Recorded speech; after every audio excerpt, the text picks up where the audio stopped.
गीता श्लोक क्लास में आज के टेस्ट के लिए श्लोक नंबर है 13वें अध्याय का तीसरा श्लोक, अध्याय 13 का श्लोक नंबर 3।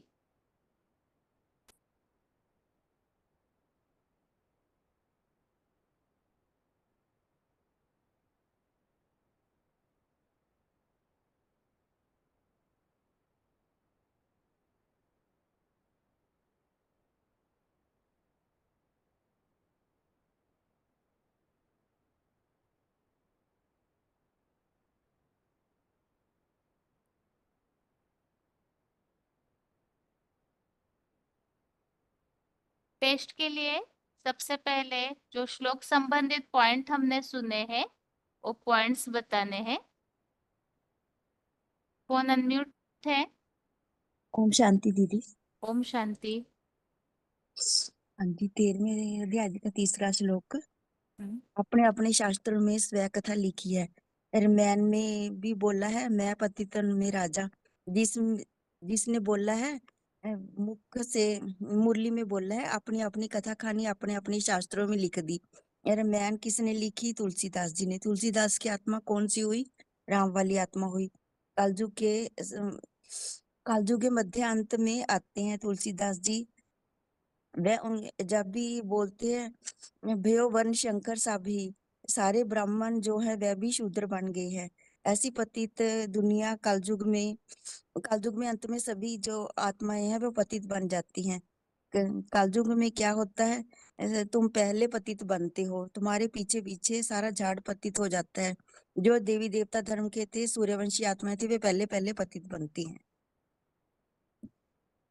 वे जी इस श्लोक में ये बताया है कि जो क्षेत्र और क्षेत्रज्ञ का ज्ञान हम समझ रहे हैं, जिस रात में भगवान आते हैं उनके नाम रूप देश काल के बारे में बताया कि उनका वह भी उसके रूप में, उनका रूप क्या है, किस देश में आते हैं, क्या स्वभाव संस्कार है और किन उनकी आयु क्या है। ये श्लोक बोलूं दीदी? हाँ जी बताइए। तत् क्षेत्रम तत् या यदुर्क च यदि विकारी यत् च यत् स च यो यत् प्रभावस्य तत् समासेन मेषनु। ठीक है माता जी, अर्थ भी पढ़ो दीदी। पढ़िए। वह सिर्फ अर्जुन, अर्थ पढ़िए माता जी, पॉइंट्स पढ़ने में लंबा टाइम जाएगा। हाँ जी दीदी, वह अर्जुन की क्षेत्र रूपी दे जो जैसी अति की पतित विचारी है तथा महाविकारियों में जैसे अमुक महानतम विकारी है। मैं पतितन को राजा तुलसीदास और अपने अपने शास्त्रों में स्वयं कथा लिखी भी है। और और बालों रहित बच्चों जैसी लचीली देह का है। यहाँ अहमदाबाद गांव कायमगंज तालुका से है और वह जन्म से देहंकारी ब्रह्मपुत्र जो अहमदाबाद का ही है और बदला लेने वाला नाग स्वभावी धृष्टद्युम्न जैसा ढीठ निर्लज मार्शल है जो हिसाब किताब चुकतू के प्रभाव वाला है। वह सब संक्षेप में मुझ बहुरूपिया शिव बाबा से सन्मुख सुन, बाप का परिचय बाप के सिवा और कोई नहीं दे सकता। ठीक है माता जी। आगे अगला फोन अनम्यूट है, बताइए अगला पॉइंट। ओम शांति। ओम शांति। वो गावड़े का छोरा पॉइंट बता रही हूँ। कृष्ण को पहले श्याम सुंदर कहते हैं, पहले सांवला फिर गोरा बताते हैं। जरूर गांव का छोरा होगा ना। उसका तीसरा नेत्र दिखाते हैं। गोरा और सांवरा गोरा यानी पावन और सांवरा यानी पतित। रावण काला और कृष्ण, रावण काला और बाप को गोरा बताते हैं। ओम शांति। श्लोक पढ़ूं? हाँ जी। क्षेत्रम यच्च यादृक् च यद् विकारी यतश्च यत् स च यो यत् प्रभावश्च तत्समासेन मे शृणु। वो अर्जुन की क्षेत्र रूपी देह जो जैसी अति की पतित व्यभिचारी है और महाविकारियों में जैसा कामुक महानतम विकारी है। मैं पतितन को राजा तुलसीदास बोलते हैं और अपने अपने शास्त्रों में स्वकथा लिखी भी है। जो बालों रहित बच्चों जैसी लचीली देह का है और जहाँ अहमदगंज गांव कायमगंज तालुका से है और वो जन्म से देहांकारी ब्रह्मपुत्र जो अहमदाबाद का ही है और बदला लेने वाले नाग स्वभावी धृष्टद्युम्न जैसा ढीठ निर्लज्ज मार्शल है और जिस हिसाब किताब चुक्तू के प्रभाव वाला है। ओम शांति। ठीक है। हेलो। हाँ माता जी। अगला फोन अनम्यूट है। शांति दीदी। ओम शांति। वो वार्तालाप पॉइंट बोलूं, 882 टाइम 33 मिनट, जो लचीला देह का है। कमान या धनुष जो होता है उसमें लचीलापन होता है, जितना खींचेंगे उतना मोल्ड हो जाएगी। और वो मोल्डिंग पावर जो है याद के ऊपर ऊपर होता है। और ईश्वर की याद में जो मन बुद्धि जितना ज्यादा खींचा होगा उतना आकर्षण भी होगा और उतना ही पुरुषार्थ तीव्र होगा, मनन चिंतन भी तीव्र होगा। ईश्वर का जो ज्ञान है वर्ष है, वो पहले पहले जो वो आत्मा ज्यादा लेता है। इसलिए बाबा ने बोला योग के आदि में जो बाप समान बने राम बाप के रूप में प्रत्यक्ष होने वाला है, वो बड़े बच्चे कारण है अकारण है अलग हो गया तो उसे डाढ़े का मिल्कियत मिल जाती है। तो वो बड़े बच्चा जो होता है वो मिल्कियत के लेकर के कमाई करना शुरू करते हैं। छोटे बच्चे के मुकाबले वो ज्यादा ही कमाई कर लेते हैं, क्योंकि बुद्धि रूपी तर्कस में उसको डाढ़े के वर्षा से बाण मिला है और पुरुषार्थ करने के लिए लचीला धनुष मिला है, जिसको शास्त्रों में कहा गया है शंकर चाप जहाज। जहाज माने शरीर। तो मन बुद्धि रूपी आत्मा उसकी प्रैक्टिकल याद में सवार हो जाता है, तो इस संसार सागर से पार चली जाती है। परंतु उस पुरुषार्थ रूपी धनुष में लचीलापन होना चाहिए, तो मोल्डिंग पावर भी होना चाहिए। इसलिए नारायण के रूप में रामवाली आत्मा जब संसार के सामने प्रत्यक्ष होते हैं, उसकी खास विशेषता यही होता है कि वो अपने पुरुषार्थी जीवन में संसार के बड़े से बड़े हज वाले लोगों के साथ भी संसार मिला लेते हैं और सड़क में पड़े हुए लोगों से भी संसार मिला लेते हैं। वो यह विशेषता है। मोल्डिंग पावर के कारण ही यह होता है। जो कि आदि में वो पावर मिली थी, तो बाप दादा की जो प्रॉपर्टी है वो अपने धनुष और वो अपने धनुष ले लो, ब्राह्मण आत्मा को का बोला, और तर्कस तो बाण भी ले लो, कमाई करो और खाओ। और इसलिए बाबा ने बोला कि जो अधीन होता है वो अभी भी दिखा जाता है। जब माँ बाप की कमाई में जो खाते हैं वो उसको कभी ना कभी भीख मांगना पड़ता है। और वो जो रामवाली आत्माओं के लिए बाबा ने बोला वो स्वाधीन हो जाते हैं। और बाबा ने बोला जो अपने पुरुषार्थ का ज्यादा उसका मद्दा नहीं है, स्वावलंबी होता है। स्वावलंबी भगवान का बड़े से बड़े गिफ्ट है, वो रामवाली आत्मा को मिला था। हेलो जी। हाँ जी माता जी, श्लोक पढ़िए माता जी। तच्चित्रं यच्च यादृक् च यदि विकारी यतश्च च च यो यत्प्रभावश्च तत्समासेन मे शृणु। वो अर्जुन की क्षेत्र रूपी देह जो जैसी पतित व्यभिचारी है और महाविकारियों में जैसे कामुक महानतम विकारी है, मैं पतित होकर राजा तुलसीदास और अपने अपने शास्त्रों में स्वकथा लिखी हुई है। जो बालो रोहित बच्चे जैसी लचीला देह का है, जहाँ अहमदाबाद गंज तालुका से ही और वो जन्मों से ही देहांकारी ब्रह्मपुत्र जो अहमदाबाद का ही है और बदला लेने वाले नाग स्वभावी दुष्ट धुम्मु जैसे ढीठ निर्लज्ज मार्शल है और जिस हिसाब किताब चुक्तु के ही प्रभाव वाला है, वो सब संक्षेप में मुझ बहुरूपी शिव बाबा से सम्मुख सुनो। बाप का परिचय बाप ही दे सकता है। ठीक है माता जी। लचीलापन, इसके लिए एक शब्द में बताइए, क्या बताना चाहते हैं बाबा उस पॉइंट में? जैसे नरम माने क्या बोले वो, बंगाली हिंदी में नहीं जानते हो। जैसे जैसे खींचेंगे वो ना वैसे ही मोल्ड हो जाते हैं। हाँ ठीक है, मोल्डिंग पावर होनी चाहिए। हाँ उसके लिए बाबा ने क्या उदाहरण दिया था? राम वाली आत्मा में मोल्डिंग पावर है, इसके लिए क्या उदाहरण दिया बाबा ने? प्रैक्टिकल में उनका नेचर कैसे होगा? हाँ, बाबा ने बोला कि सभी के संस्कार मिला लेते हैं सभी से। ठीक है मैम।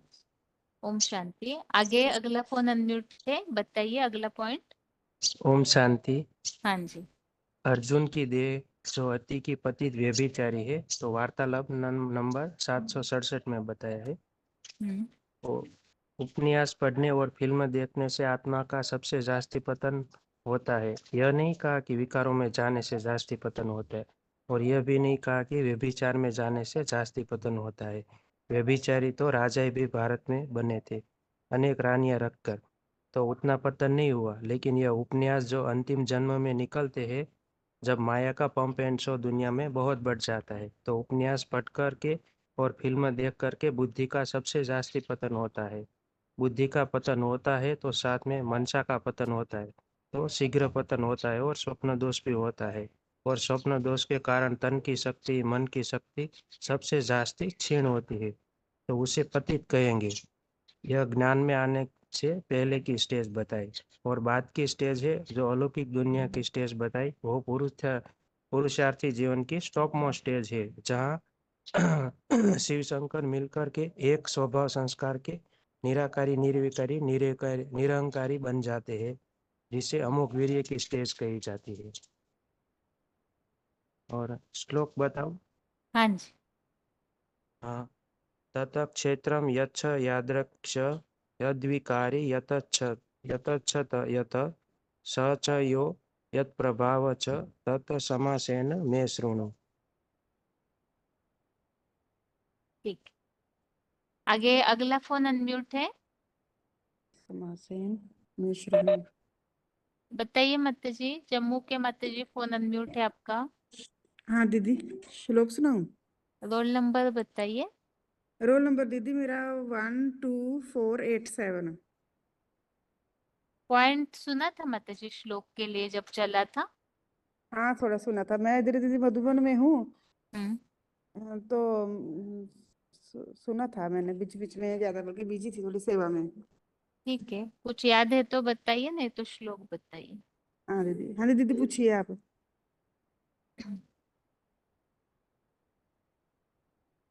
हेलो। जैसे मुरलियों में बात आती है कि शिव बाबा पतितन कामी कांटे में आते हैं।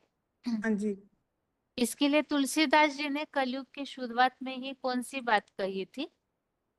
वे वर्ण शंकर सब है कि कलयुग के अंत, बाबा ने बोला 500 साल पहले ही ऐसा बोल दिया, वे वर्ण शंकर सब है, तो कलयुग के अंत में क्या हाल होगा। तो एक और बोला, मैं पतितन को राजा, ये सब वर्ण शंकर हो गए, तो पतितों के ठीक बीच है में मैम। मैं राजा हूँ। हाँ जी।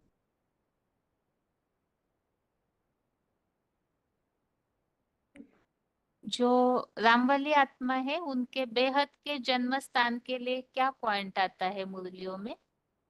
अहमदाबाद, हम्म, बेहद का अहमदाबाद, और जहाँ पे उन्होंने जन्म लिया है रोकी को, उनका नाम है अहमदगंज।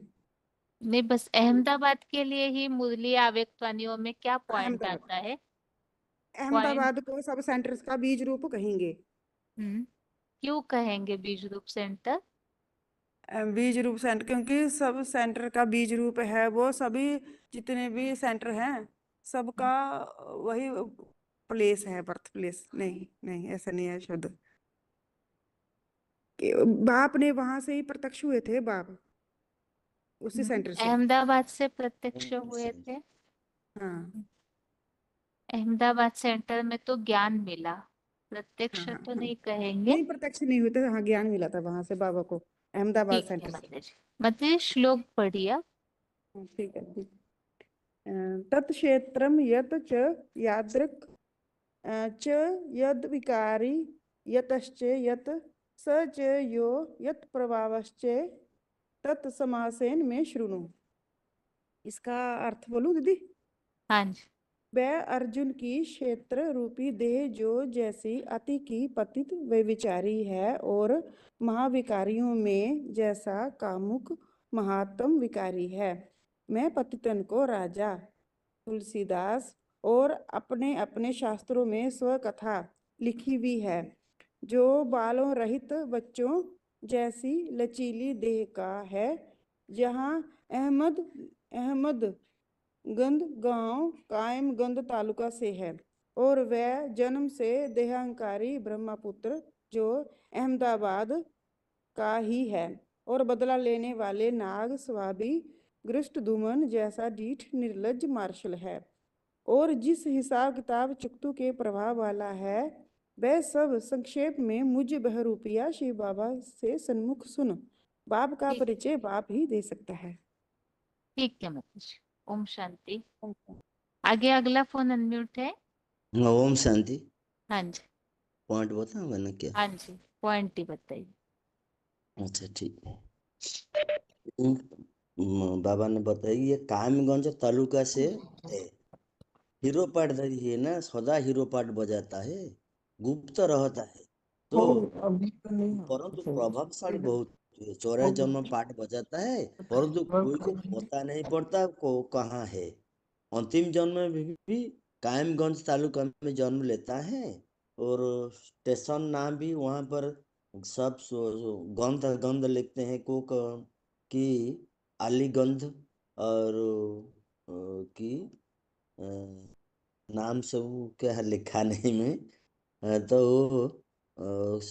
कौन खोदा गंध, ऐसे सब वहाँ सब नाम भी गंध गंध लिखते हैं वही तालुका में। वो तो विनाश के समय भी वो पीछे नहीं हटते, ऐसे भी होते हैं। और गांवड़ी का छोरा में बताया, अभी तुम्हारे बुद्धि में है कृष्ण को क्यों श्याम सुंदर का बोला है, जो इस जन्म में पहले श्याम फिर बाद में सुंदर बन जाता है। तो गावड़ा का छोरा तो जरूर सांवड़ा होगा, गोरा सांवड़ा ये सब बुद्धि तुम्हारे में है। बाप गोरा बनाते, रावण सांवड़ा बना देते हैं। और पढ़ेंगे। अभी माताजी से एक प्रश्न पूछा था अहमदाबाद के बारे में। जी बताइए अहमदाबाद के लिए क्या पॉइंट आता है मुरली में, और इस तरह से क्यों बोला हुआ है? अव्यक्तवाणी में आता है पॉइंट। हाँ अव्यक्तवाणी पॉइंट है। तो अहमदाबादी के लिए बताया कि ये सभी सेंटर से ज्यादा सर्विस करने पड़ते हैं, क्योंकि अहमदाबाद लाखों तादाद के सेंटर का बीज रूप है। वो क्यों कहा जाता है कि यहाँ सोमनाथ मंदिर है, सोमनाथ थी वहाँ जो प्रत्येक जन्म लेते हैं ना, प्रत्येक जन्म लेते हैं। पहले तो वो वहां से जन्म लेते हैं, इसलिए उसको सब सेंटर्स का बीज रूप कहा जाता है। ठीक है, वैसे ज्ञान में आने के हिसाब से है कि ज्ञान के आने के हिसाब से। जो पॉइंट में बाबा ने ऐसे बोला था कि जहां से ज्ञान की लेन देन शुरू होती है, वहां मतलब जन्म हुआ। सारी दुनिया में ये सेंटर जो है ज्ञान की लेन देन के केंद्र है, और उन हाँ सारों का बिंदु मतलब बीज रूप आत्मा जो है वो अहमदाबाद से निकलती है, निकलते हैं, इसीलिए अहमदाबाद को बीज रूप सेंटर। कहा जाता ठीक है। ठीक। और श्लोक पढ़ूं। हाँ जी। तत्क्षेत्र जतच्च जदृक् च जदिकारी जतश्च जत सच जत प्रभाव तत्समासन में शृणु। और हे अर्जुन, यह अर्जुन के क्षेत्र रूपी देह जो जैसे अति की पतित व्यभिचारी है, और महाविकारियों में भी जैसा कामुक महानतम विकारी है। मैं पतितन का राजा तुलसीदास ने बोला है, और अपने अपने शास्त्र में अब तो अपने अपने कथा कहानियां लिखा है। और बाल रहित तो बच्चों जैसे लचीला देह है, जहाँ अहदगंध गांव और कायमगंज तालुका है, एक तालुका से है, और वह जन्म से ही देहंकारी ब्रह्मपुत्र जो अहमदाबाद का ही है। और बदला लेने वाले नाग स्वभावी दुष्टद्युम्न जैसा डिट्ट नीलज मार्शल है और जिस हिसाब किताब चुकतू है प्रभाव वाला है वह सब संक्षेप में मुझ बहुरूपिया शिवावा से सम्मुख सुन। बाप का परिचय बाप ही दे सकता है। और मुरली पॉइंट है नीचे। ठीक है। ओम शांति। 23 ओम सुन हाँ जी, जी बहन जी, पॉइंट कोई बताना है कि क्या है? पॉइंट बताइए।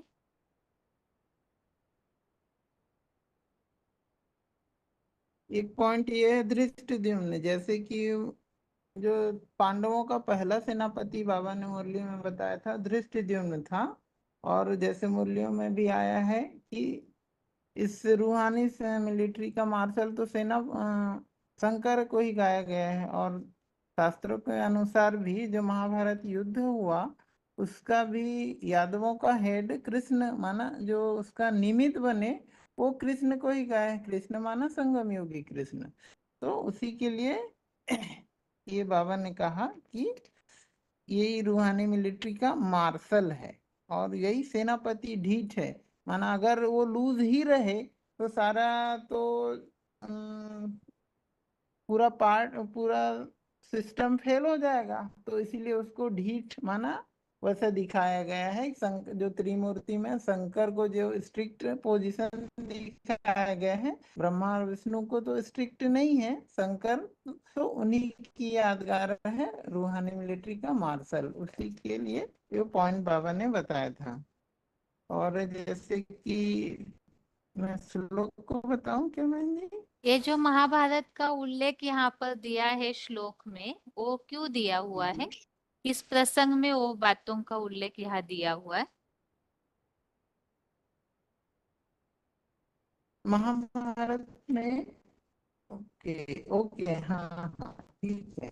महाभारत में ये जो आया है इसलिए इसको लिया गया है क्योंकि बाप के प्रत्यक्षता वर्ष में जो आया है उसको कुछ जो श्लोक से रिलेटेड किया गया है। जैसे कि अपना बाप का प्रत्यक्षता वर्ष 1376 में मनाए तो उसमें जैसे पहले आया था मुरलियों में, कोई लौकिक शरीर की आयु लगभग कोई 20-25 वर्ष के हुए होंगे, तो उसको सपोर्टेड ये जो मुरली चली है तो वो जब 76 में बाप की प्रत्यक्षता वर्ष 32 है उसके लिए आया हुआ है। द्वात्रिंशत् वर्ष वयसी भौतिक शरीरम परित्यज पर ब्रह्मणी लीन आसीत। बाप के प्रत्यक्षता वर्ष के लिए ये सपोर्टिंग महाभारत में भी ये श्लोक आया है, इसीलिए ये दिया हुआ ये है। और 32 वर्ष यहाँ किस हिसाब से लिखा है? वो 76 में ये 76 माना 40 और नहीं 36 से 76 नहीं बहन जी, मैं याद नहीं आ पाया मेरे को। ठीक है, श्लोक पढ़िए। जी, तत्क्षेत्रम यच्च यादृक् च यद् विकारी यतश्च यत् स च यो यत् प्रभावस्य तत्समासेन मे शृणु। ठीक है, ओम शांति। आगे अगला फोन अनम्यूट है, माता जी बताइए। वो महाभारत का जो उल्लेख है वो पढ़िए माता जी, और वो किस प्रसंग में दिया है उसे स्पष्ट कीजिए। दीदी महाभारत का दृष्टद्युम्न वाला नीचे जो दिया हुआ है ना महाभारत के 2 श्लोक। अच्छा जी। तो महाभारत के 2 श्लोक बताए हैं कि द्वादश, तो ये पढ़ना ही नहीं आ रहा। तुम कर्तव्यसि भौतिक भौतिक शरीरम परित्यज्य परम ब्रह्माति लीनम आसीत। और फिर दूसरा वाला इसको पूरा पढ़ना है।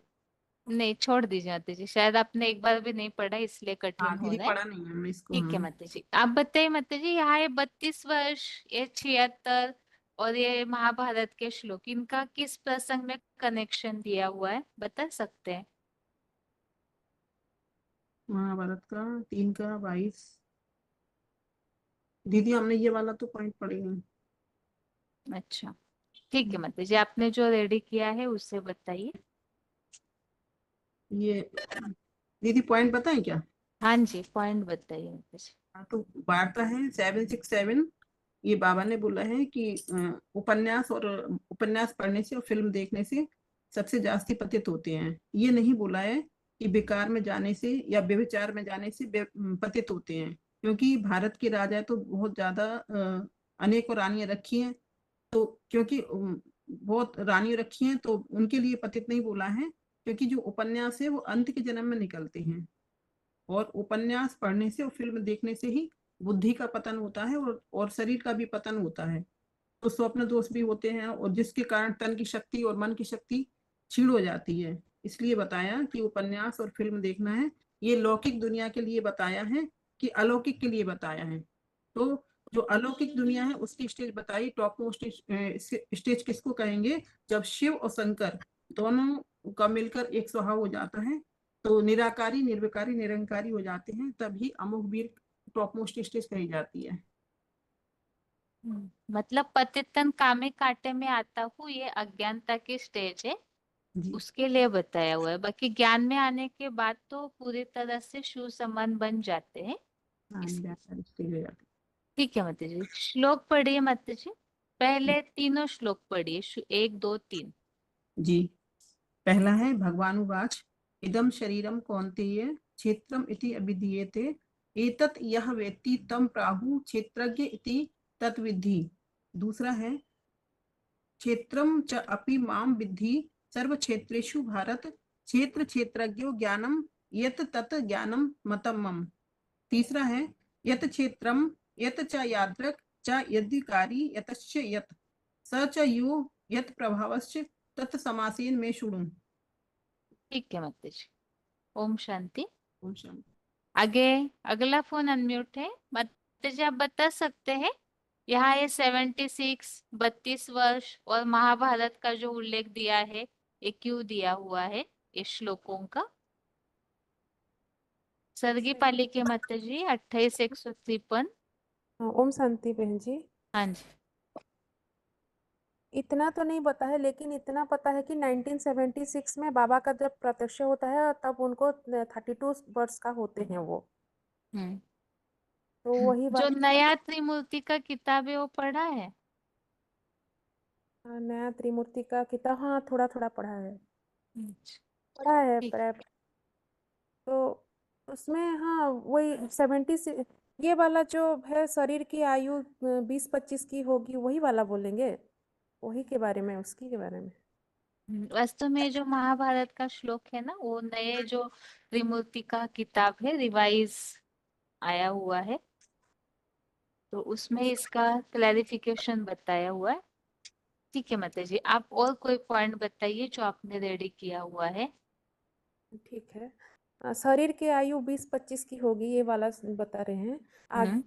आगे ओम मंडली में अव्वल नंबर वाली जो 1942-47 में मरे थे, फिर भी बड़े बड़े हो कोई 20-25 की हुई होंगी, ज्ञान भी ले सकते हैं। तो इसमें ये बताया गया है कि बाबा की नज़र कोई विशेष तो आत्माएं के ऊपर है, ये भी जानते हैं कब मरे थे। मतलब ये तो 1967 की वाणी थी ना, तो 1967 में 20 माइनस करेंगे तो 1947 आएगा, और 1967 में 25 माइनस करेंगे तो 1942 आएगा।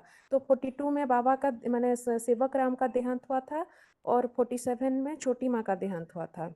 तो ये दोनों के बारे में ही बताया गया है, और बच्चे ज्ञान भी ले सकते हैं। तो ये 1967 के आगे पीछे कोई भी ज्ञान ले सकते हैं। तो छोटी माँ 1966 में शायद ज्ञान ले चुके थे, और बाबा 69 में लिए, तो ये 67 के ही आगे पीछे की बात है। और दूसरा एक ठो बोल दूं, बताइए। देह अहंकारी सर्व सेंटर्स का बीज रूप अहमदाबादी। तो यह देह अहंकारी मतलब जब तक मनुष्य सृष्टि के सारे प्राणी अपनी देह की त्याग नहीं देते, सबकी देह त्यागने के बाद वो अपनी देह का अहंकार त्याग देता है। इसलिए बाद में अहंकार त्याग देने के कारण जब 5000 वर्ष के बाद दोबारा संगम युग आता है, तो उस संगम युग में जो पहला पहला सोमनाथ मंदिर की शूटिंग होती है उसी को ही कहा जाता है। तो ये बाबा के बारे में बताया गया है। अहमदाबाद मतलब सारे इसमें एक पॉइंट है, अहमदाबाद को सभी से ज़्यादा सर्विस करनी है, क्योंकि अहमदाबाद लाखों तादाद के सभी सेंटर्स का बीज रूप है। तो इसको और भी क्योंकि वहाँ मुरली के हिसाब से बताया गया है सोमनाथ 1965-66 में अहमदाबाद में माने अहमदाबाद को बीज रूप बताया गया था, क्योंकि उस मुरली के आधार पर सोमनाथ मंदिर से सोमनाथ और सोमनाथिनी प्रत्यक्ष होते हैं। सारी मनुष्य सृष्टि की बीज रूप आत्माएं वहां से प्रत्यक्ष होती है। और उसी समय उसको प्रभु पार्क सेंटर नाम भी पड़ा था। प्रभु मतलब प्र अर्थात प्रकष्ट रूपेण, भू माने उत्पन्न होने वाला, और पार्क माने पार करने वाले। जो सारी मनुष्य सृष्टि को विषय वैतरणी नदी कहो, विषय सागर कहो, उस विषय सागर से पार ले जाने वाला है, खुद जाने वाला है, इसलिए दूसरों को भी ले जाएगा, इसलिए नाम दिया है अहमदाबाद। बाद में अहंकार तोड़ता है और 1 सेकंड में तोड़ता है, तो अभी भी वापस परम धाम जा सकते हैं। तो पहले मैंने सारी दुनिया को सुखधाम परम धाम लेने के बाद ही बाबा अपना अहंकार छोड़ के फिर परम धाम जाएंगे। ठीक है माताजी। आगे अगला फोन अनम्यूट है। हाँ दीदी, ओम शांति। हाँ जी ये गंदा गांव के बारे में मैं बोलूंगी। माताजी, जो प्रश्न पेंडिंग है अगर उसका उत्तर बता सकते हैं शंकर तो का, बताइए। हाँ दीदी, वो जो शंकर के बारे में जो है ना, नीचे महाभारत का दिखाया है, द्वात्रिश वर्ष वयसे भौतिक शरीरम परित्यज्यम परम ब्रह्म में लीलमासी। और उनका जो लौकिक ये ना जन्म है 42 में वो जन्म लिए, तो 76 का बोलते हैं ना, बाप का प्रत्यक्षता वर्ष है 77 है बाप का संपूर्णता वर्ष, तो वही 32 वर्ष आयु शंकर, मतलब वो उस समय परम ब्रह्म मतलब उनका लौकिक है। 41 को 76 करेंगे तो 32 साल होता है। वही शंकर को हो या परम ब्रह्म को, वही बस के लिए बोला है दीदी। उनका लौकिक जन्म लिए ना 42 में जन्म लिए बाबा ने, तो ये 76 में प्रत्यक्षता वर्ष बताई, वही शंकर के लिए बताया और परम ब्रह्म के लिए भी। परम ब्रह्म में लीन मस्ती मतलब परम ब्रह्म बन गई वो, वही के आयु के बारे में। हाँ ठीक है माताजी। ओम शांति बहन जी। एक और मिनट माताजी। ये पढ़ू, हाँ गंदा गाँव पढ़ू। हाँ बताइए माताजी। हाँ, जहाँ सारी दुनिया का बदबू आकर इकट्ठा होते हैं, बदबू का पहाड़ बन जाते हैं। कहाँ सारी दुनिया का बदबू आकर इकट्ठा होते हैं, जहाँ की लोग ज्यादा पतित बनते हैं, जहाँ की रेलवे लाइन में और गांव में रेलवे लाइन में आज भी नाम पड़ता है गंदे मतलब जहाँ भी जैसे कायमगंज, गुरसाईगंज, खुदागंज, दरियाईगंज और कायमगंज, अलीगंज, ऐसे कासगंज, सारी लाइन की लाइन भरी पड़ी है, गंदे ही गंदे हैं। वहाँ के लोग जितना गंदे हैं दुनिया में और कोई नहीं है। बाप कहते हैं मैं इतना गंदे गांव में आता हूँ जहाँ के लोग पेट भर खाने को भी ठीक से रोटी भी नहीं मिलता। दीदी ठीक है माताजी। श्लोक पढ़ो दीदी। पढ़िए। हाँ, ये 13 का 3 है। यत् क्षेत्रम यच्च यदृश्च यत् विकारी यतश्च यत् तच्च यत् प्रभावश्च तत् समासेन में शृणु। ठीक है, अर्थ रहने दीजिए। आगे बताइए हैदराबाद के माताजी। बहन जी, प्रश्न शंकर से कैसे लागू होती है इसके लिए है ना, आयु के विषय वो में। उल्लेख पढ़ सकते हैं। हाँ जी। 32 वर्ष वयसि भौतिक शरीरं परित्यज्य परिब्रह्मणि लीनमासीत्। 32 ईयर्स से भौतिक शरीर को त्याग कर परब्रह्म में लीन हो गया। अमरकोश में आया कल्पद्रुम में शंकर शब्द के लिए। और द्वात्रिंशद् उज्ज्वलकीर्तिराशेः समाव्यतियुः किल शङ्करस्य 32 इयर्स बहुत कीर्ति इकट्ठा करके शंकर प्रत्यक्ष हो गया। जैसे मंगलकार के त्रिकांडेश ये महाभारत के इसमें आया। तो ये तो बाबा वार्तालाप में बताया 67-66 की मुरली है। इसमें आया कि आगे आगे जो मरे थे फिर भी बड़े होकर कोई 20-25 के हुए होंगे। तो वो घटाया तो 42-47 आया। तो ये बाबा का और जन्म के लौकिक जन्म के हिसाब से टैली हो रहा है। हाँ ठीक है माता जी। बहन जी ये हाँ एक मुरली पॉइंट बता सकते हो? हाँ जी, तो एक तो फर्रुखाबाद बाकी है, बताइए। हाँ जी फरीदाबाद तरफ वो मालिक को मानते हैं। तो ये बहुत सारे मुरलियों में आया। तो केवल फर्रुखाबाद का ही नाम क्यों लिया?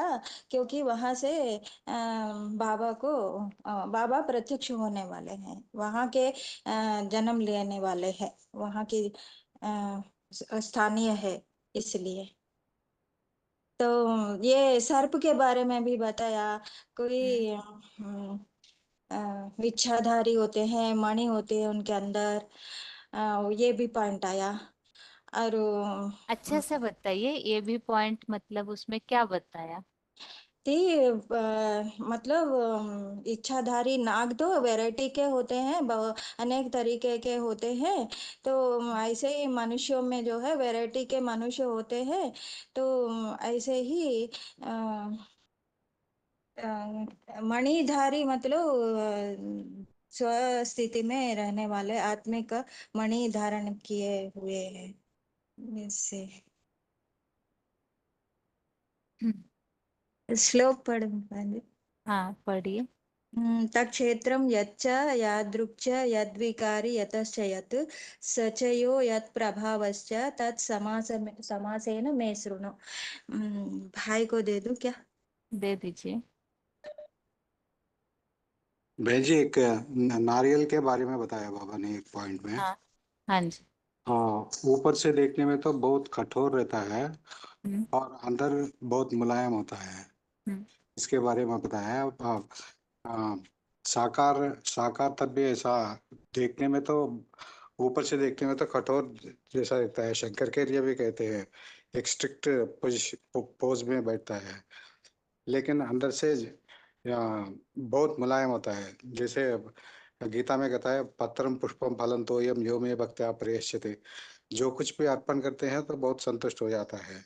और ये भक्ति मार्ग में भी नारिकेल फलाम्भुवत दृश्यन्ते सुहृद जना। तो सुहृद जन कैसे दिखते हैं? नारिकेल, नारिकेल माना नारिकेल फलाम्भुवत दृश्यन्ते सुहृद जना अन्ये बधिर काकारा बधिरेव मनोहरा। जैसे ये बेर का फल होता है, बेर का फल ऊपर से नरम रहता है, अंदर कठोर होता है। लेकिन नारियल ऊपर से कठोर दिखता है लेकिन अंदर मुलायम रहता है। ये बात बताया है बाबा ने। हम्म, ठीक है। खूब चल। ये जो महाभारत का उल्लेख है उससे पढ़िए, ताकि जिन्हें भी उच्चारण नहीं आ रहा है तो उन्हें प्रैक्टिस हो जाए उसकी, इसी। द्वात्रिंशत् वर्षयसि मृत्तिक शरीरम हाँ भौतिक शरीरम परित्यज्य हाँ परब्रह्मणि लीनमासीत्। द्वात्रिंशदस्य उज्ज्वलकीर्तिरासीत् समाव्यत या किलशम शंकरस्य। शंकर के लिए बताया गया है। ठीक है। ओम शांति। ओम शांति। आगे अगला फोन अनम्यूट है। ओम शांति। ओम हेलो, शांति। ओम शांति। हाँ जी माता जी, यहाँ पर श्लोक में ऐसे बताया है, जो क्षेत्र है अर्जुन का, तो उनके स्वभाव के लिए इस श्लोक में क्या जानकारी दी हुई है, उनका स्वभाव कैसे होता है? अच्छा, वो स्वभाव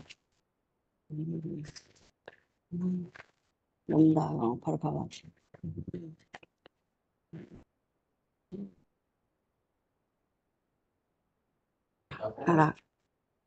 हेलो, देहंकारी पॉइंट लिखे बहन, देहंकारी। हेलो, हाँ जी बताइए माता जी। देहंकारी स्वभाव है ना, वही लिख। बताइए। सर्व सेंटर्स का बीज अहमदाबादी। अहमदाबाद जो सेंटर है वह सबसे सेवा केंद्र का बीज रूप है। अहमदाबाद क्योंकि माउंट आबू क्यों नहीं, 66-65 में गुजरात में सेंटर बना ब्रह्मा कुमारियों का वहाँ वहाँ पहले कोई सेंटर नहीं था ब्रह्मा कुमारियों का, तो अहमदाबाद को बीज रूप सेंटर क्यों कहा? क्योंकि मुरली में बोला सोमनाथ से सोमनाथ और सोमनाथ की होते हैं। सारी सृष्टि के जो बीज रूप आत्मा है वो कहाँ से निकलती है?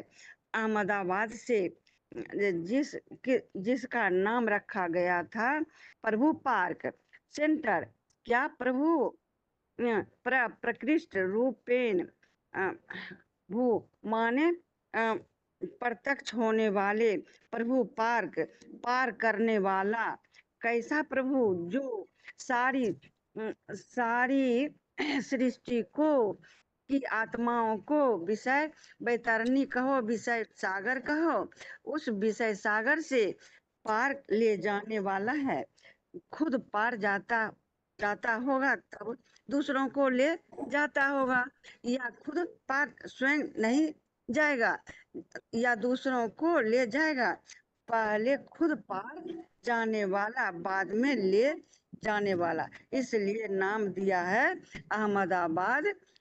अहमदाबाद सबका देह अहंकार तोड़ने के बाद अपना देह अहंकार तोड़ता है और 1 सेकंड में तोड़ता है।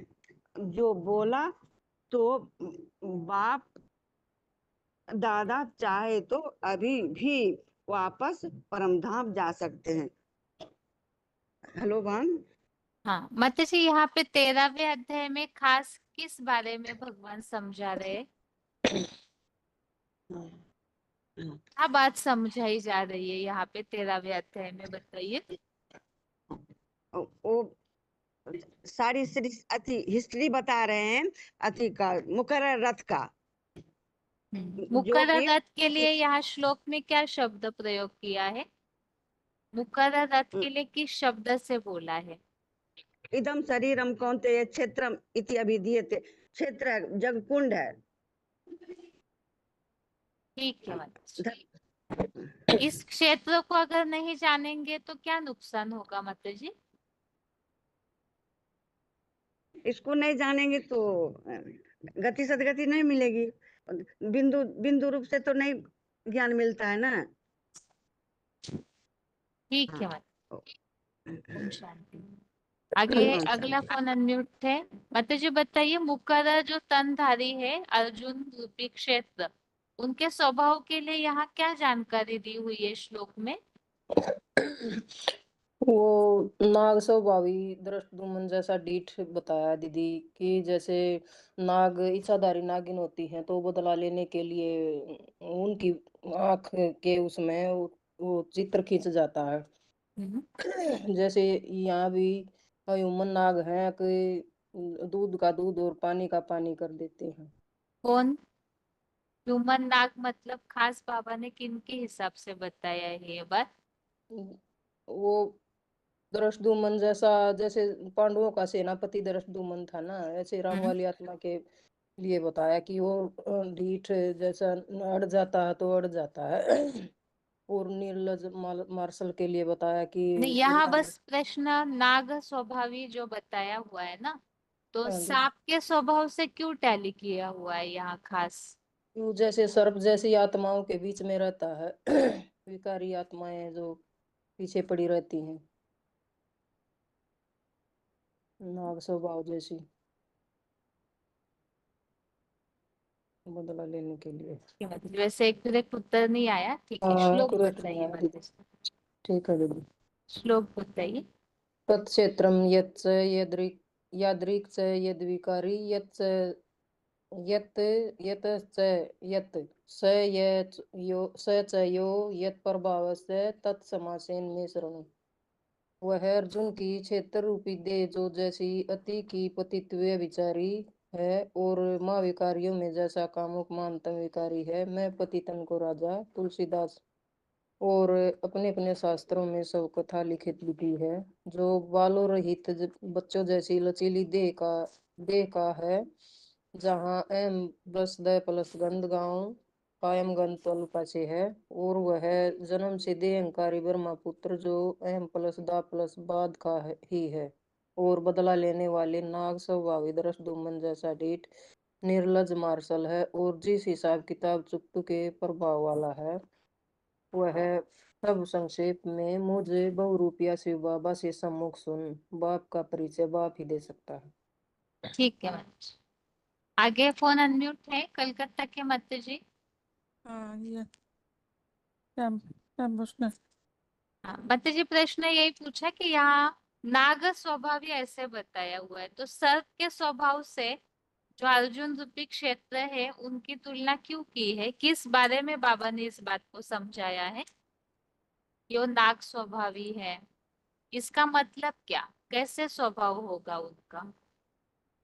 नाग स्वभाव माने वो देहांकारी होते हुए भी वो बदला लेने वाले होते हैं। और अहम का बाद में जो अहम होता है वो बाद में उसको सरेंडर करते हैं, बाद में देता है। तो सबके जो सब अहंकार सभी जब दे देते हैं और सरेंडर हो जाते हैं, बाद में वो देह का बाद में अपने को सरेंडर करते हैं। इसलिए उसको देहंकारी बोलता है। और बदला लेने के वाले जो नाग स्वभावी होता है वो दृष्टद्युम्न जैसा ढीठ और निर्लज्ज मार्शल ये सब किताब चुप करते हैं। इसलिए बोलता है नाग स्वभाव होते हुए भी वो बाद में अपने को सरेंडर करते हैं। मतलब ये नीचे जो महाभारत के 2 श्लोक दिए हुए हैं वो किस कारण दिए हैं? वो तो 32 वर्ष के आयु के हिसाब से बताते हैं ना, इसलिए 32 वर्ष की आयु का यहाँ उल्लेख क्यों दिया ना हुआ है, 32 किस वर्ष आयु कारण? माने कि 32 वर्ष के लिए जो बोला है दात्री से बात। भाई वो 32 वर्ष मतलब किस हिसाब से वो 32 वर्ष बताए गए हैं? अच्छा, वो 32 वर्ष माने वो शारीरिक आयु हिसाब से बोला है। तो जब हाँ, उस समय क्या होता है? 36 32 वर्ष की आयु में क्या होता है? उस समय भगवान उस समय उसमें प्रवेश करते हैं। 32 वर्ष की आयु में? हाँ, और कोई बात बताइए। यहाँ अच्छा महाभारत का जो श्लोक दिया है खास उसका कारण क्या होगा? और जो भौतिक शरीर ओम को जब शांति। परित्याग करके वो भगवान उसमें जब प्रवेश करते हैं वो 76 में, तब तो उसको प्रत्यक्षता बस अच्छा, भौतिक शरीरम ये जो बताया हुआ है परित्यज्य, इसका मतलब क्या? माने वो उसको भौतिक शरीर में जो उसको स्वभाव होता है वो भगवान जब अटैचमेंट से निराले हो जाए। प्रवेश करते हैं तो उसको भगवान को मैंने जान लेता है उस समय। उसको उस समय वो क्या बोलो ठीक है, श्लोक ओ, पढ़िए माता जी। अच्छा। तत्क्षेत्रं यत् च दात्रिको च जद विकारी जतश्च यत् स च यत् प्रभावश्च तत् समासेन मे शृणु। ठीक, अर्थ बोल- समय लंबा टाइम जाएगा। ठीक, अच्छा। आगे जिनका फोन अनम्यूट है रोल नंबर बताइए। ओम शांति। ओम हाँ शांति जी, दीदी 22,707 सपना। बताइए दीदी माता। ये लिखा है ना द्वात्री तद्वर्ती भौतिक शरीरम परितज परम ब्रह्मांड लीन मचिरित द्वात्री यशो ज्वाल कीर्ति शिरासे असम व्यतीतों की ही शंकर से। तो इसका ये शास्त्र में आता है कि शंकर 32 वर्ष की आयु में परम ब्रह्म में लीन हो जाता है। कहते हैं कि चाहत ही परम ब्रह्म परवासी वो मिल गया तो फिर क्या चाहिए। तो वो शंकर जो है कि वो 32 वर्ष की आयु में परम ब्रह्म में लीन हो जाता है। ये त्रिमूर्ति प्रेम की बताया है। और जो तर्क के बारे में दीदी पूछा था तो शायद तुम्हारे बाबा ने कहा कि जो इच्छाधारी नागिन नाग होते हैं ना, तो कहते हैं इच्छा, तो इच्छा मतलब जो इच्छा की, तो वो ह्यूमन नाग नागिन के बारे में कि जो धर्मराज है तो वो सबका हिसाब किताब का लेगा, उससे कोई बच नहीं सकता। जैसे कहते हैं कि जो इच्छा नाग को मारते हैं तो नागिन उसके मारने जो मारता है उसके आंखों में छप जाता है, तो धर्मराज के उसमें छप जाएगा, उसके हिसाब किताब से कोई नहीं बचेगा। संकल्प होना ये ओम शांति। ठीक है माता जी, श्लोक बताइए। 1 मिनट बनारस के माता जी। सतना की माता जी सिर्फ श्लोक पढ़िए। जी। क्षेत्रं यत् च यद्यत् च यद्यकारि यच्च यत् च यत् स च यो यत्र प्रभावश्च तत् शमसेन में शृणु। अच्छा प्रैक्टिस नहीं दीदी एक किए और थे माता शायद माता जी उच्चारण। बोलेंगे।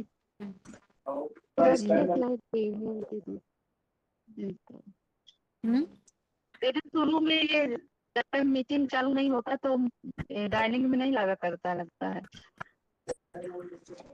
तो कुछ ना कुछ प्रॉब्लम चलता ही है माता जी वेबएक्स में, कभी नेटवर्क पकड़ता नहीं, कुछ ना कुछ ऐसे होता है। ठीक है, और कोई माता जी है क्या, बताएंगे क्या? ओम शांति। श्लोक पढ़ दीजिए मेरी श्लोक खोलेंगे। दीदी कुछ बोल सकती हूँ लेकिन मेरे पास अभी किताब नहीं है, बता वो पूछ इनके लीजिए पास कुछ नहीं है या किताब 22,707? माता जी के पास किताब नहीं है? किताब है दीदी लेकिन मैं बाहर हूँ। नहीं हो पाएगा। अच्छा पॉइंट खोल ठीक, दीजिए दीजिए। ठीक है माता जी, रहने दीजिए। आगे बताइए बनारस के माता जी।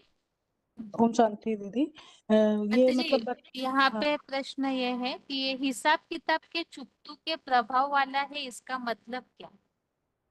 हिसाब किताब चुकतू के प्रभाव वाला का मतलब ये है कि जो वैसे बोलते हैं इसमें जो बताया कि अभी जो भगवान प्रैक्टिकल में जो ज्ञान दे रहे हैं, तो इसमें जो सारी दुनिया, जैसे सारी दुनिया को परिवर्तन करने का जो पार्ट बजा रहे हैं, तो उसमें जो सारी दुनिया के मतलब हिसाब किताब सभी आत्माओं के, जैसे लेखा जोखा जो होता है ना, धर्मराज उसका हिसाब लेते हैं, तो वो हिसाब किताब पूरा करके ही मतलब छोड़ेंगे ना सबको। मतलब हिसाब किताब लेने का अभिप्राय यही हुआ है कि जो धर्मराज है, तो धर्मराज की सजाओं से कोई बचता नहीं है, उससे मतलब धर्मराज पूरी से होकर के ही जाना है आत्माओं को, सभी आत्माओं को परम धाम।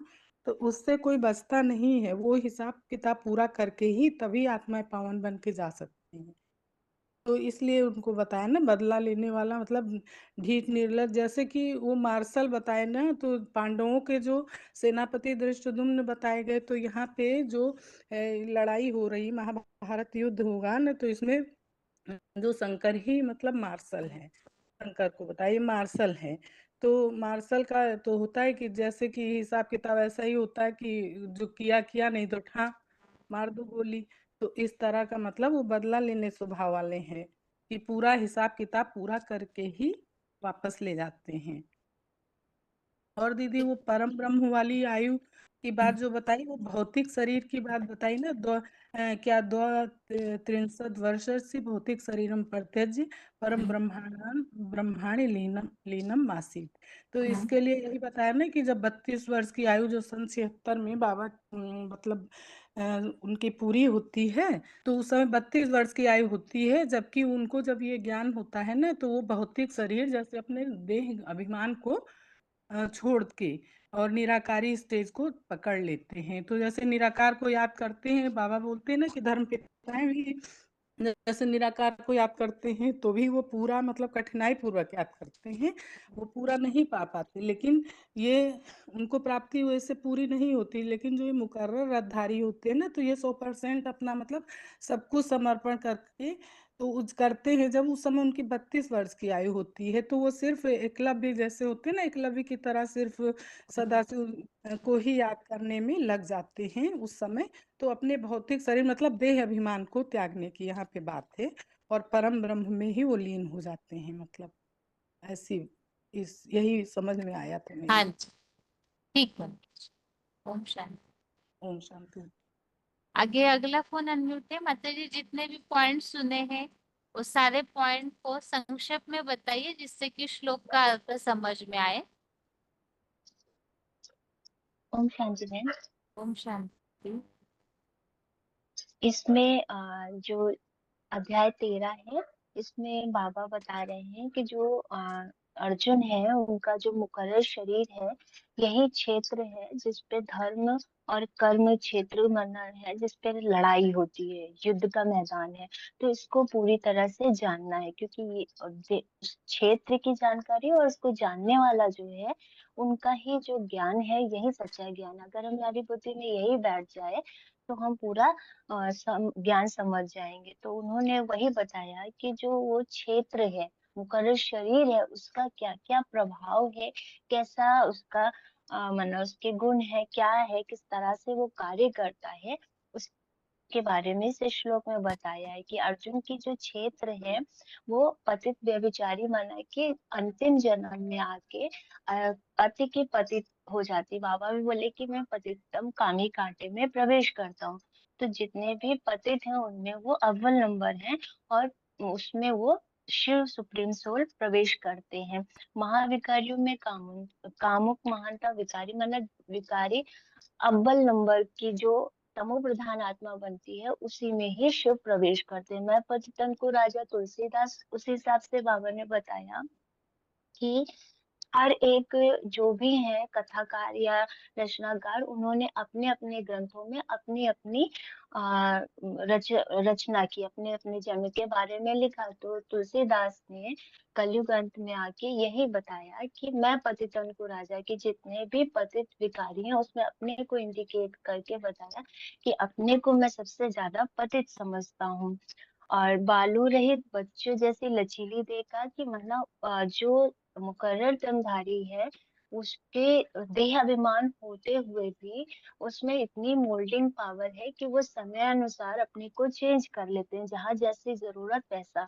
और जिस लौकिक माना जहाँ से वो प्रत्यक्ष हो, माना जहाँ उनका जन्म स्थान है कायमगंज, तो वो ऐसी जगह है कि बाबा बोलते हैं ना कि माना बदबू, जहाँ के हर एक स्टेशन से बदबू आती है, माना विकार विकार अत्य का है ना।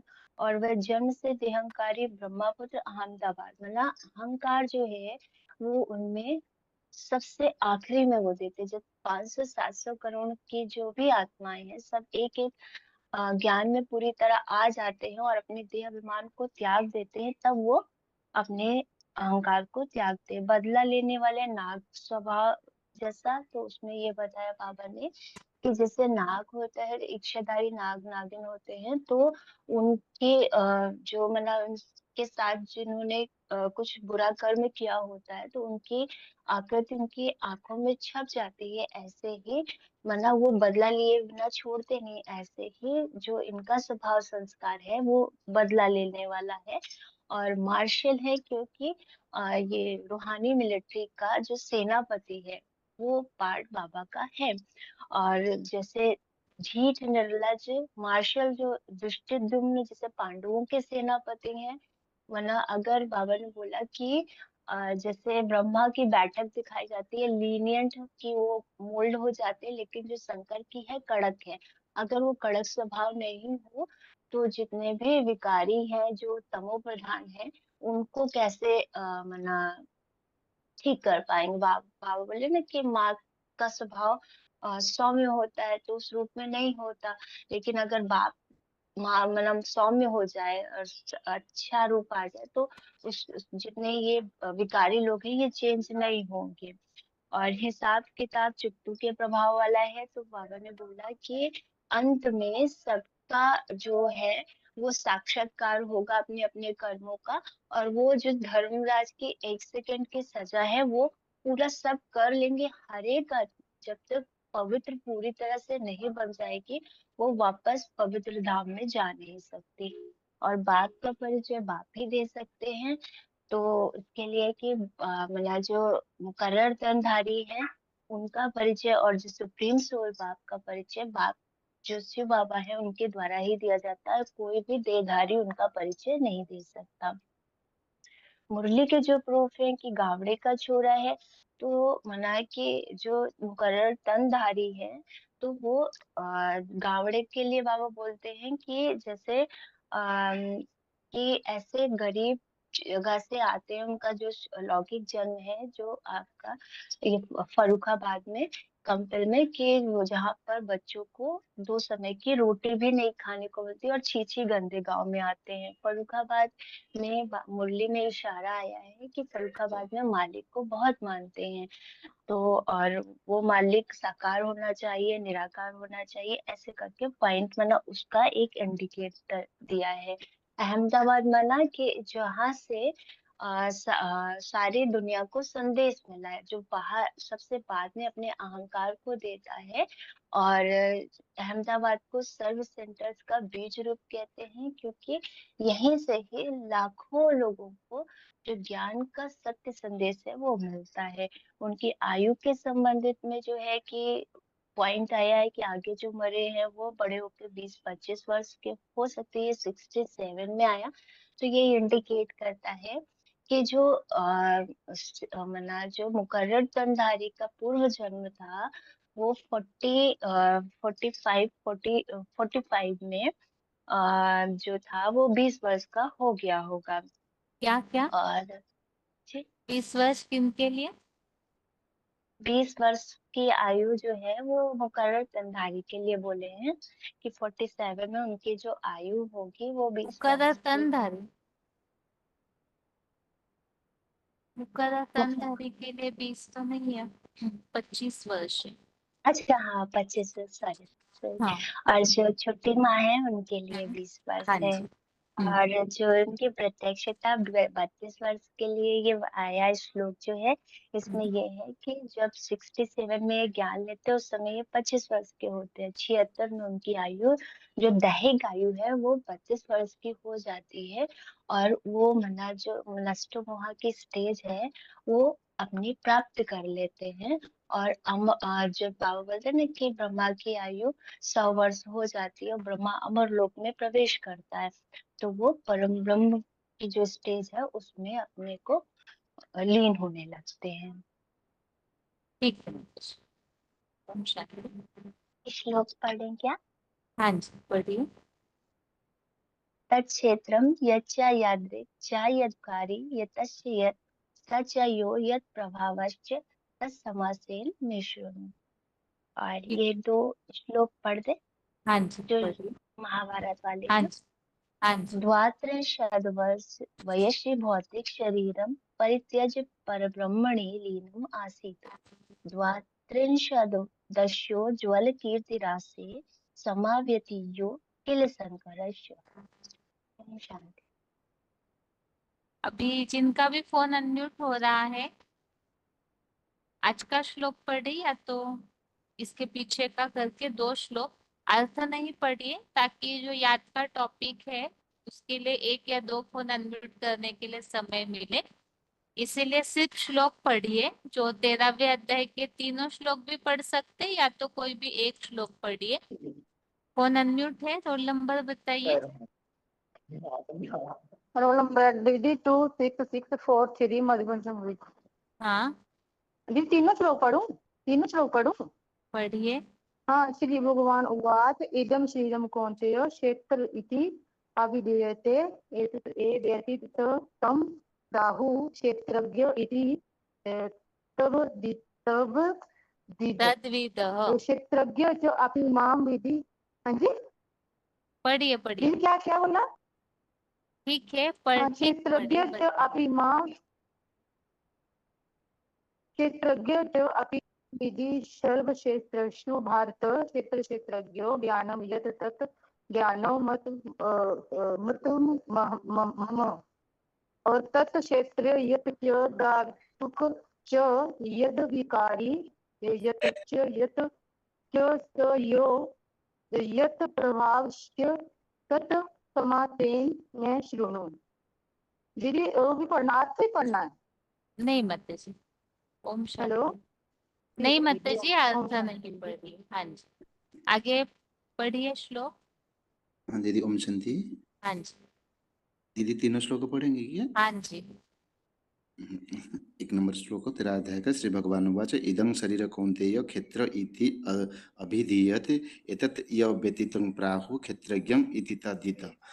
क्षेत्रज्ञं च अपि मां विधि क्षेत्रेषु भारत क्षेत्रज्ञं ज्ञानं तत् यत् तत् ज्ञानं मतं मम तत् क्षेत्रं यत् च यादृक् च यधिकारी यत् च यत् स च यो यत् प्रभावश्च तत् समासेन में शृणु।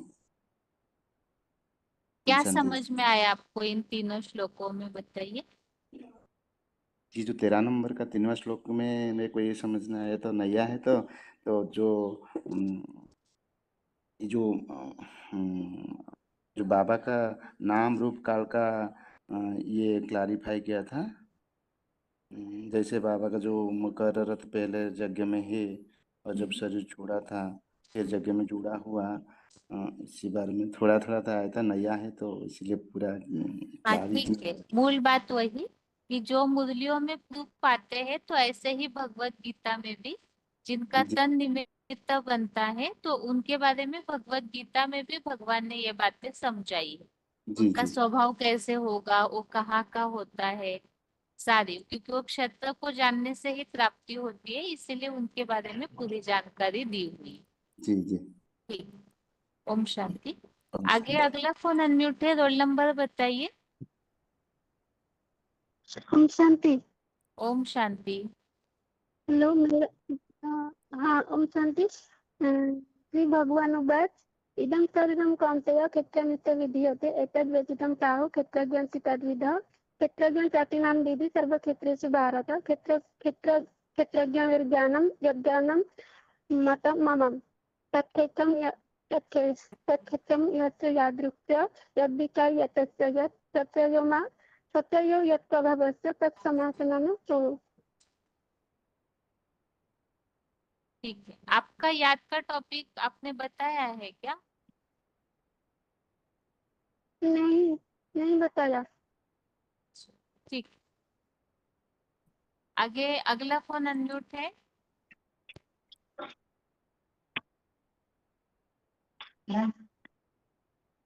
Phone hello. अनम्यूट है, पढ़िए श्लोक। हाँ हेलो, ओम शांति दीदी। हाँ जी। रोल नंबर है 20291। हाँ जी। हाँ दीदी,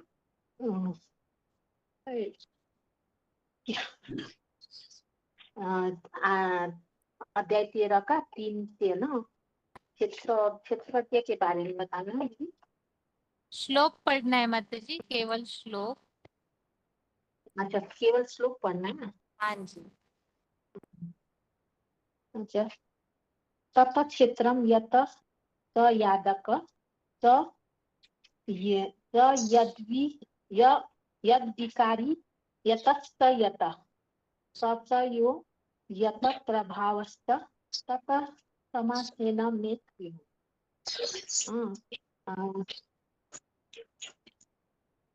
कौन सा श्लोक आगे पढ़ना था दीदी? ठीक है, आपने जो पढ़ा वही पढ़ना था। आगे अगला फोन अनम्यूट है, रोल नंबर बताइए। हाँ, ओम शांति दीदी। हाँ जी, हाँ, रोल नंबर। 222972 भावनगर गुजरात। हाँ श्लोक जी, है श्री भगवान उवाच इदं शरीरं कौन्तेय क्षेत्रम् इति अभिधीयते एतद्यहं व्यतीतराहो क्षेत्रज्ञ इति तद्विदः। दूसरा है क्षेत्रज्ञ च अपि मा विद्धि सर्वक्षेत्रेषु भारत क्षेत्र क्षेत्रज्ञयो ज्ञानं यत तत ज्ञानं मतं मम तत क्षेत्रं यत च यादृक् च यत्कारी यत च यत स च यो प्रयत ब्राव च तत समासेन मे शृणु। क्या समझा आप इन तीनों श्लोकों में, सार में बताइए। ये ये तीनों श्लोकों श्लोकों में खास कौन सी बात समझाई जा रही है? इसमें ये बताया दीदी कि बाबा ने जो क्षेत्र क्षेत्र के बारे में बताया, जो मुकर्रत शरीर धारण किया है वो भगवान आके वो साकार रथ लेते हैं, वो सारी सृष्टि का पिता है, उसको जानना है। उसको जानेंगे तभी हमारा ये उद्धार हो सकता है। तो बाबा ने ये बताया कि ये शरीर ही जो क्षेत्र है, ये कुंड है, तो उसको हमें जानना है। जब तक शिव साकार में आए उसको नहीं जानेंगे तब तक हमारा मुक्ति, जीवन मुक्ति भी नहीं हो सकती है। आप हमेशा हाथ नहीं उठाते हैं ना? नहीं दीदी, मैं नहीं होता हूँ क्योंकि ड्यूटी सुबह की होती है, तो फिर मैं 4 बजे जाता हूँ, फिर 5:30 बजे क्लास, तो शाम का वाला भी क्लास नहीं होता है। तो कभी मैं दोपहर की ड्यूटी हो तभी मैं दीदी ये ज्वाइन कर पाता है, ऐसा है। शाम को क्या प्रॉब्लम है? जैसे सुबह की ड्यूटी है तो शाम को? शाम को दीदी मैं 4 बजे आता हूँ, लेकिन मेरे क्लास होता है ना 5:30 बजे वाला, हाँ जी, मधुबन में क्लास। अच्छा। हाँ, तो वो 6:30 बजे तक होता है। हाँ, तो वो एक मिस हो जाएगा, फिर क्या करूँ, हाँ, वो होता है। ठीक। आगे अगला फोन अनम्यूट है, माता जी पढ़िए श्लोक। हेलो। 23-214 श्लोक पढ़िए माता जी। हाँ हाँ बहन जी। श्री भगवान उवाच इदं शरीरं कौन्तेय क्षेत्रं इति अभिधीयते एतं यो व्यतीत तं प्राहुः क्षेत्रज्ञ इति तद्विद। क्षेत्रज्ञ च अपि मां विद्धि सर्वक्षेत्रेषु भारत क्षेत्र क्षेत्रज्ञय ज्ञानं यत तत् ज्ञानं मतं मम तत् क्षेत्रं यत च यातृक् च यदधिकारी यतश्च यत् स च य यत्न भावश्च तत् समासेन मे शृणु। ठीक है, ओम शांति। ओम ओम शांति शांति। दीदी। हाँ जी, श्री भगवान वाचा इदं शरीरं कौन्तेय क्षेत्रमिति अभिजायते एतत् यः वेत्ति तं प्राहुः क्षेत्र इति तद्विदः। दूसरा है क्षेत्रं च अपि मां विद्धि सर्वक्षेत्रेषु भारत क्षेत्र क्षेत्रज्ञो ज्ञानं यत् तत् ज्ञानं मतं मम। तीसरा है तत् क्षेत्रं यच्च यद् यद् यदृक्षा च यदृक् च यद्विकारी यद्विकारी यतश्च यत् स च यो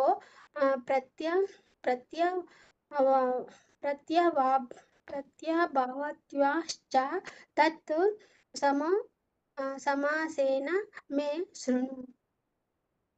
सच यो यत् प्रभावश्च। ठीक है, ठीक है। आगे अगला फोन अनम्यूट है, ओम शांति। 8735। ओम शांति दीदी। ओम शांति। श्लोक पढ़ रहे बात दीदी। हाँ जी। श्री भगवान वाचा इदं शरीरं कौन्तेय क्षेत्रमित्यभिधीयते एतद्यो वेति तं प्राहुः क्षेत्रज्ञ इति तद्विदः। क्षेत्रज्ञं चापि मां विद्धि सर्वे क्षेत्रेषु भारत क्षेत्र क्षेत्रज्ञ योज्ञानं यत्तज्ञानं मतं मम तत्क्षेत्रं यच्च यादृक् यद्विकारी यतश्च यत् स च यो यत्प्रभावस्य तस्य मासेन मे शृणु। ओम शांति दीदी। माता जी ये सारे श्लोक किस संबंध में है? क्या बताया हुआ है इसमें खास? नहीं दीदी। नहीं, हाँ हाँ, सिर्फ श्लोक पढ़ रहे हैं, अर्थ नहीं पढ़ रहे आप? अर्थ, हाँ अर्थ, हाँ श्लोक में। हाँ, श्लोक में खास क्या बात समझाई है, एक वाक्य हाँ, में बताइए। भावार्थ। भावार्थ नहीं। नहीं दीदी। 2731 मत जी कन्नड़ में बताइए क्या पूछ रहे हैं हाँ, हम। दीदी वो तो फोन आया था, थोड़ा सा गलती हो गया दूसरा नहीं फोन नहीं, में। ठीक ये है। जो माता हाँ जी है ना 8735, तो इनको हाँ। आप कन्नड़ में बताइए। इनको ये बताया कि ये तीनों श्लोकों में खास क्या बात बताई है। उनको समझ में आया है, जो बात समझ में आई उसे एक वाक्य में बताने बोलिए। ಧನಲಕ್ಷ್ಮಿ ಮಾತಾ ಅದೇ ಯಾ हाँ ಅದೇ ಮಾತಾಜಿ, ಹಾ ಹಾ ಅಲ್ಲ ಹೇಳಿ. ಇವರು ದೀದಿ ಕೇಳ್ತಾ ಇದ್ದಾರೆ, ಈ ಮೂರು ಶ್ಲೋಕದಲ್ಲೂ ಕೂಡ ಇದ್ರಲ್ಲಿ ಏನ್ ಅರ್ಥ ಇದೆ ಅಂತ ಕೇಳ್ತಾ ಇದ್ದಾರೆ ಮಾತಾಜಿ. ಅದಕ್ಕೆ ಹಾ. ಇದ್ರಲ್ಲಿ ಏನ್ ಅರ್ಥ ಇದೆ, ನೀವೇನ್ ಅರ್ಥ ಮಾಡ್ಕೊಂಡಿದ್ದೀರಾ? ಅದೇ ಕ್ಷೇತ್ರ ಬಗ್ಗೆ, ಶರೀರದ ಬಗ್ಗೆ, ಕ್ಷೇತ್ರ हाँ ಯಾವುದು. हाँ हाँ हाँ हाँ माताजी, हाँ माताजी। क्या समझ क्षेत्र में आ अंदर रहा है माता जी को पूछे। हाँ दीदी, उनको समझ में आ गया। वो तो क्षेत्र शरीर ऐसे बोल रहे हैं। क्षेत्रज्ञ को माताजी बोलिए, क्षेत्रज्ञ कौन है माताजी? क्षेत्रज्ञ ಅಂತ ಯಾರು ಹೇಳ್ತಾರೆ? ಶರೀರಕ್ಕೆ ಕ್ಷೇತ್ರಜ್ಞ. ಶರೀರ ಯುದ್ಧ ಭೂಮಿ ಆಗಿದೆ, ಯುದ್ಧ ಭೂಮಿ ಹೇ ಕ್ಷೇತ್ರ, नहीं नहीं, ಕ್ಷೇತ್ರ दो बात, ಆಗಿದೆ. ಎರಡು ಮಾತು ಹೇಳಿ माता जी ಸಾಕು। क्षेत्र क्षेत्र ठीक है, माता जी आप बाद में उनको समझाइए ताकि अगले क्लास में उत्तर दे सके। ठीक है, ಹಾ ठीक है ठीक है. आगे दूसरा अगला फोन कौन अनम्यूट है? ओम शांति दीदी। हाँ हेलो जी, ओम शांति। एक मिनट, इंदौर के माता जी 1537 पहले बताइए। इंदौर के माता जी। जी दीदी, पहला श्लोक है श्री भगवान उवाच इदं शरीरं कौन्तेय क्षेत्रमिति अभिधीयते एतत् यः वेत्ति तं प्राहुः क्षेत्रज्ञ इति तद्विदः। दूसरा है क्षेत्रज्ञं च अपि मां विद्धि सर्वक्षेत्रेषु भारत क्षेत्र क्षेत्रज्ञयोः ज्ञानं यत् यत् ज्ञानं मतं मम। तीसरा है तत्क्षेत्रं यत् च यादृक् च यद्विकारी यतश्च यत् स च यतो यत् प्रभावश्च तत् समासेन में शृणु। दीदी सार बताऊं इसका? अभी टाइम हो जाएगा माता जी, आप रेडी रखिए, अगले टेस्ट में पूछती हूँ। जी ठीक है दी। आप बस एक वाक्य का उत्तर दीजिए माता जी। इसमें 20-25 वर्ष जो लिखे हुए हैं किस कारण बताए हुए हैं? हाँ दीदी अनम्यूट कर दिया था, सॉरी। 20-25 वर्ष जो बताए हैं वो किस कारण बताए हैं यहाँ श्लोक में? एक मिनट दीदी मैं पहले खोलूं। तब तक अगले माता जी श्लोक पढ़िए, अपना रोल नंबर बताइए।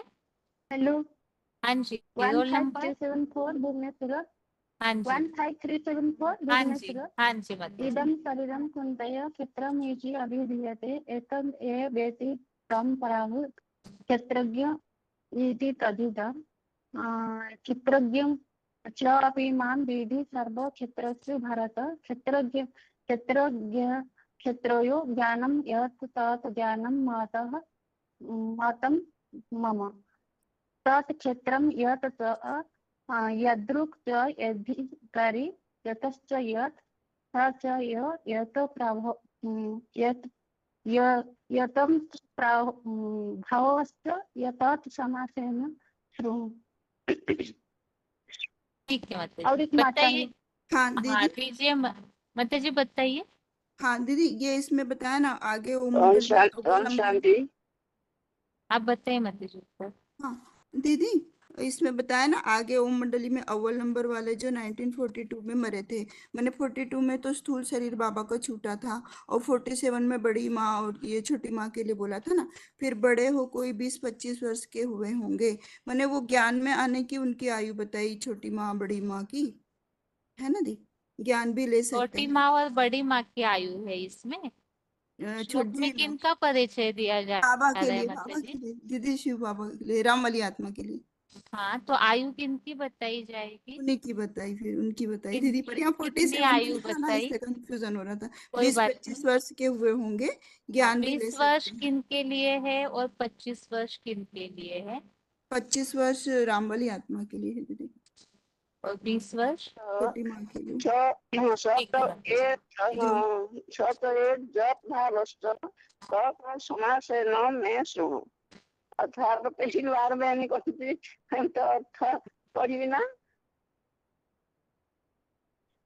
श्लोक तो पढ़ना आता है माता जी, हिंदी कब सीखेंगे बताइए। आगे अगला फोन अनम्यूट है, अगला फोन अनम्यूट है। रोल नंबर बताइए। Hello Om Shanti, roll number बताइए। रोल नंबर बताओ दीदी। हाँ जी। 23006 मुदगन पोखरा। हाँ जी। मैं वो लोग पढ़ूं दीदी, देख के हाँ पढ़ो। जी, हाँ देख के पढ़िए माता जी। आता तो कुछ भी नहीं है दीदी, पढ़ती नहीं हूँ, संस्कृत आता ही नहीं, तो भी थोड़ा बहुत आते हैं। आप रोज प्रैक्टिस नहीं करते हैं माता जी श्लोक प्रैक्टिस पढ़ने तो की? करती हूँ दीदी, सिखाने के लिए कोई भी नहीं है घर में, इसलिए सुनती हूँ, सिर्फ कुछ भी जानता ही नहीं हूँ। गीता क्लास रोज सुनते नहीं है माता जी? जी रोज सुनती हूँ, सुबह शाम सुनती हूँ दीदी। तो भी फिर से वो तरीका कुछ भी पता नहीं है, सिखाने वाला कोई भी नहीं है, इसीलिए पता ही नहीं है दीदी। श्लोक का उच्चारण वाला ऑडियो नहीं है आपके पास माता जी? ऑडियो तो नहीं है मेरे पास, वो लेने से तो होता था मधुबन में जाके। तो मधुबन से लीजिए, या तो हमारा जो चैनल है ना, यूट्यूब चैनल आध्यात्मिक विद्यालय का, जी जी। उसमें अगर आप सर्च करेंगे उसमें भी श्लोक का ऑडियो मिलेगा, तो उससे उच्चारण सीख लीजिए। ठीक है बाबा दीदी, तो वो हम सबको निराधार बना रहे हैं ना, जी तो इसीलिए आप अपने आप प्रैक्टिस करेंगे तो आ जाएगा। उच्चारण सुनिए और प्रैक्टिस कीजिए। ठीक है दीदी। ठीक है, पढ़िए माता जी अभी श्लोक। अभी वो भगवान वाच इदं शरीरं कौन्तेय क्षेत्रे इति अभिधीत एते एतत् यं वेत्ति तं प्राहुः क्षेत्रज्ञ इति तद्विदं त्रविदं। दूसरा भी पढ़ो। हाँ, तीनों श्लोक पढ़िए माता जी। क्षेत्रज्ञ च अपि मा हृदि सर्वक्षेत्रेषु भारत क्षेत्रे क्षेत्रज्ञेयो ज्ञानम एत तत ज्ञानम मत मम। तीसरा है तत क्षेत्र एत च यादृक च यद्रिकारी एत स्र एत एत स ये स च यो यत्र भावस्र तत समासेनं मे शृणु। ठीक है माता जी, आपको अच्छे से आ रहा है माता जी, आप थोड़ा उच्चारण सुनिए, तो जो छोटी मोटी गलतियां हैं वो ठीक हो जाएगी। ठीक है? ठीक है दीदी, ठीक है। ठीक है। अच्छा बताइए माता जी, इन श्लोकों में आपको क्या समझ में आया? श्लोकों में दीदी जो भी बता सकती हूँ। बताइए, आपको जो बात समझ में आई है, कोई भी एक दो बातें बताइए। वो श्लोक बता के मेरे को समझ में आया हुआ बताऊं दीदी? हाँ जी बताइए माता जी। वो ऐसे है ना, वो उसमें बताया है ना, अरणीय मनुष्य मरे थे, ऐसे ऐसे भी आता है थोड़ा बहुत। और न तते भाषते सूर्य न शशांक न पावक न ये तो गतवा निवर्तन्ते तथा धाम परम मम को भी थोड़ा बहुत आता है उल्था। एकदम शरीर उतना ही है दीदी, थोड़ा बहुत आता है, ज्यादा नहीं आता है। ठीक है माता जी। हेलो दीदी। हेलो हाँ दीदी। जी, हाँ जी, रोल नंबर बताइए हाँ। अपना। 21992। कहाँ से बात कर रहे हैं? भगवान जी, बेला सेंटर से बोल रही हूँ। क्या? हेलो दीदी। कहाँ से बेहला बात सेंटर कर रहे हैं? कलकत्ता। बेहाला। ठीक है, बताइए। पहली बे- बार ही आप हाथ उठाए हैं क्या? जी नहीं, उठाती हूँ बीच बीच में, कभी कभी, बराबर ठीक नहीं है, उठाती हूँ दीदी। ठीक है, बताइए श्लोक। ठीक है, हेलो कर दीदी। रही हूँ। चलो।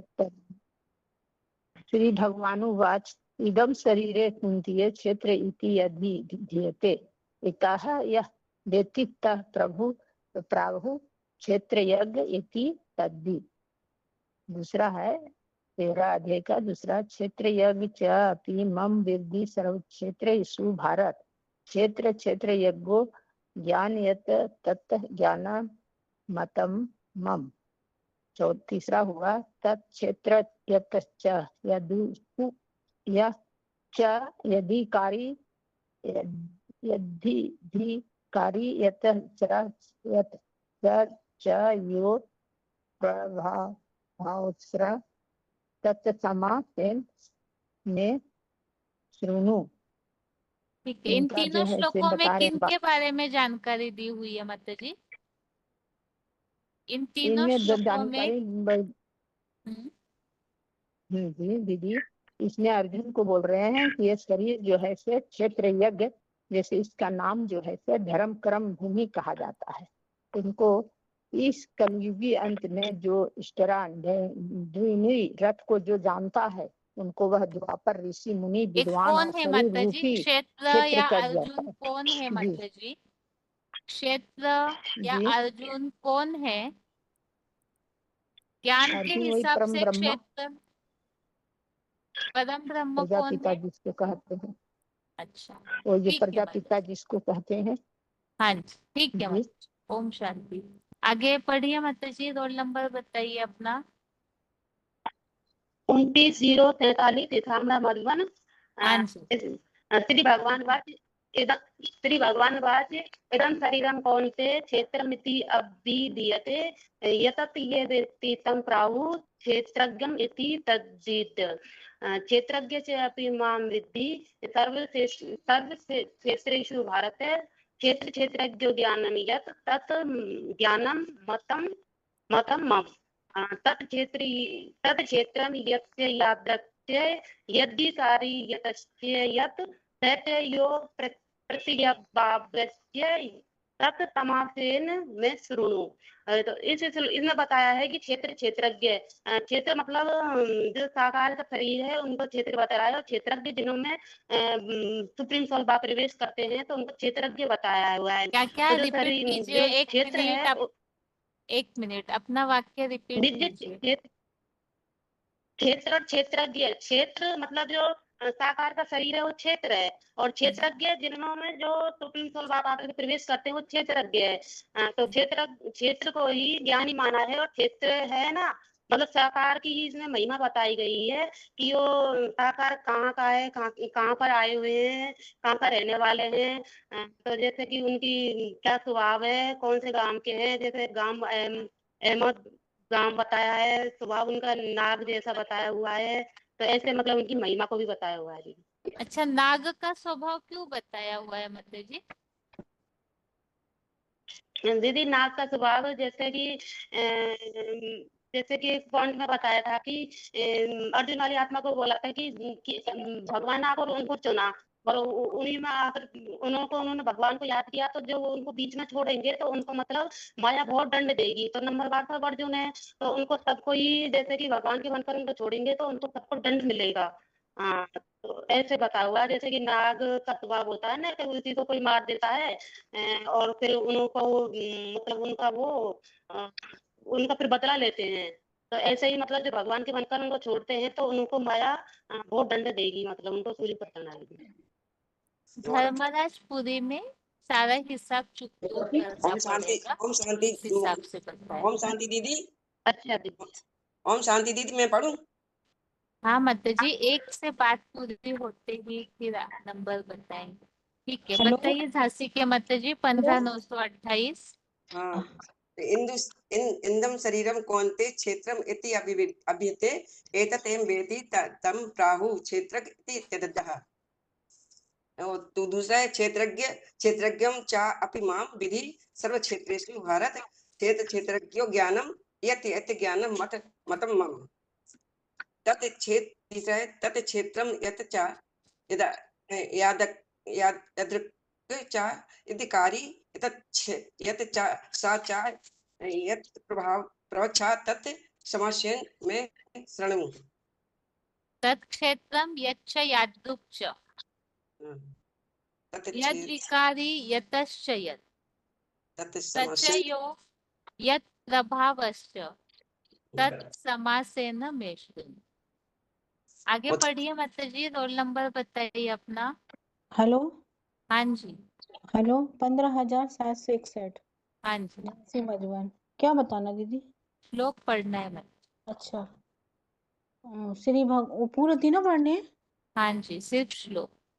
हाँ, श्री भगवान वाच इदं शरीरम कौन्तेय क्षेत्रम इति विधीयते एतत् या वेत्ति तं प्राहुः क्षेत्रज्ञ इति तद्विदा।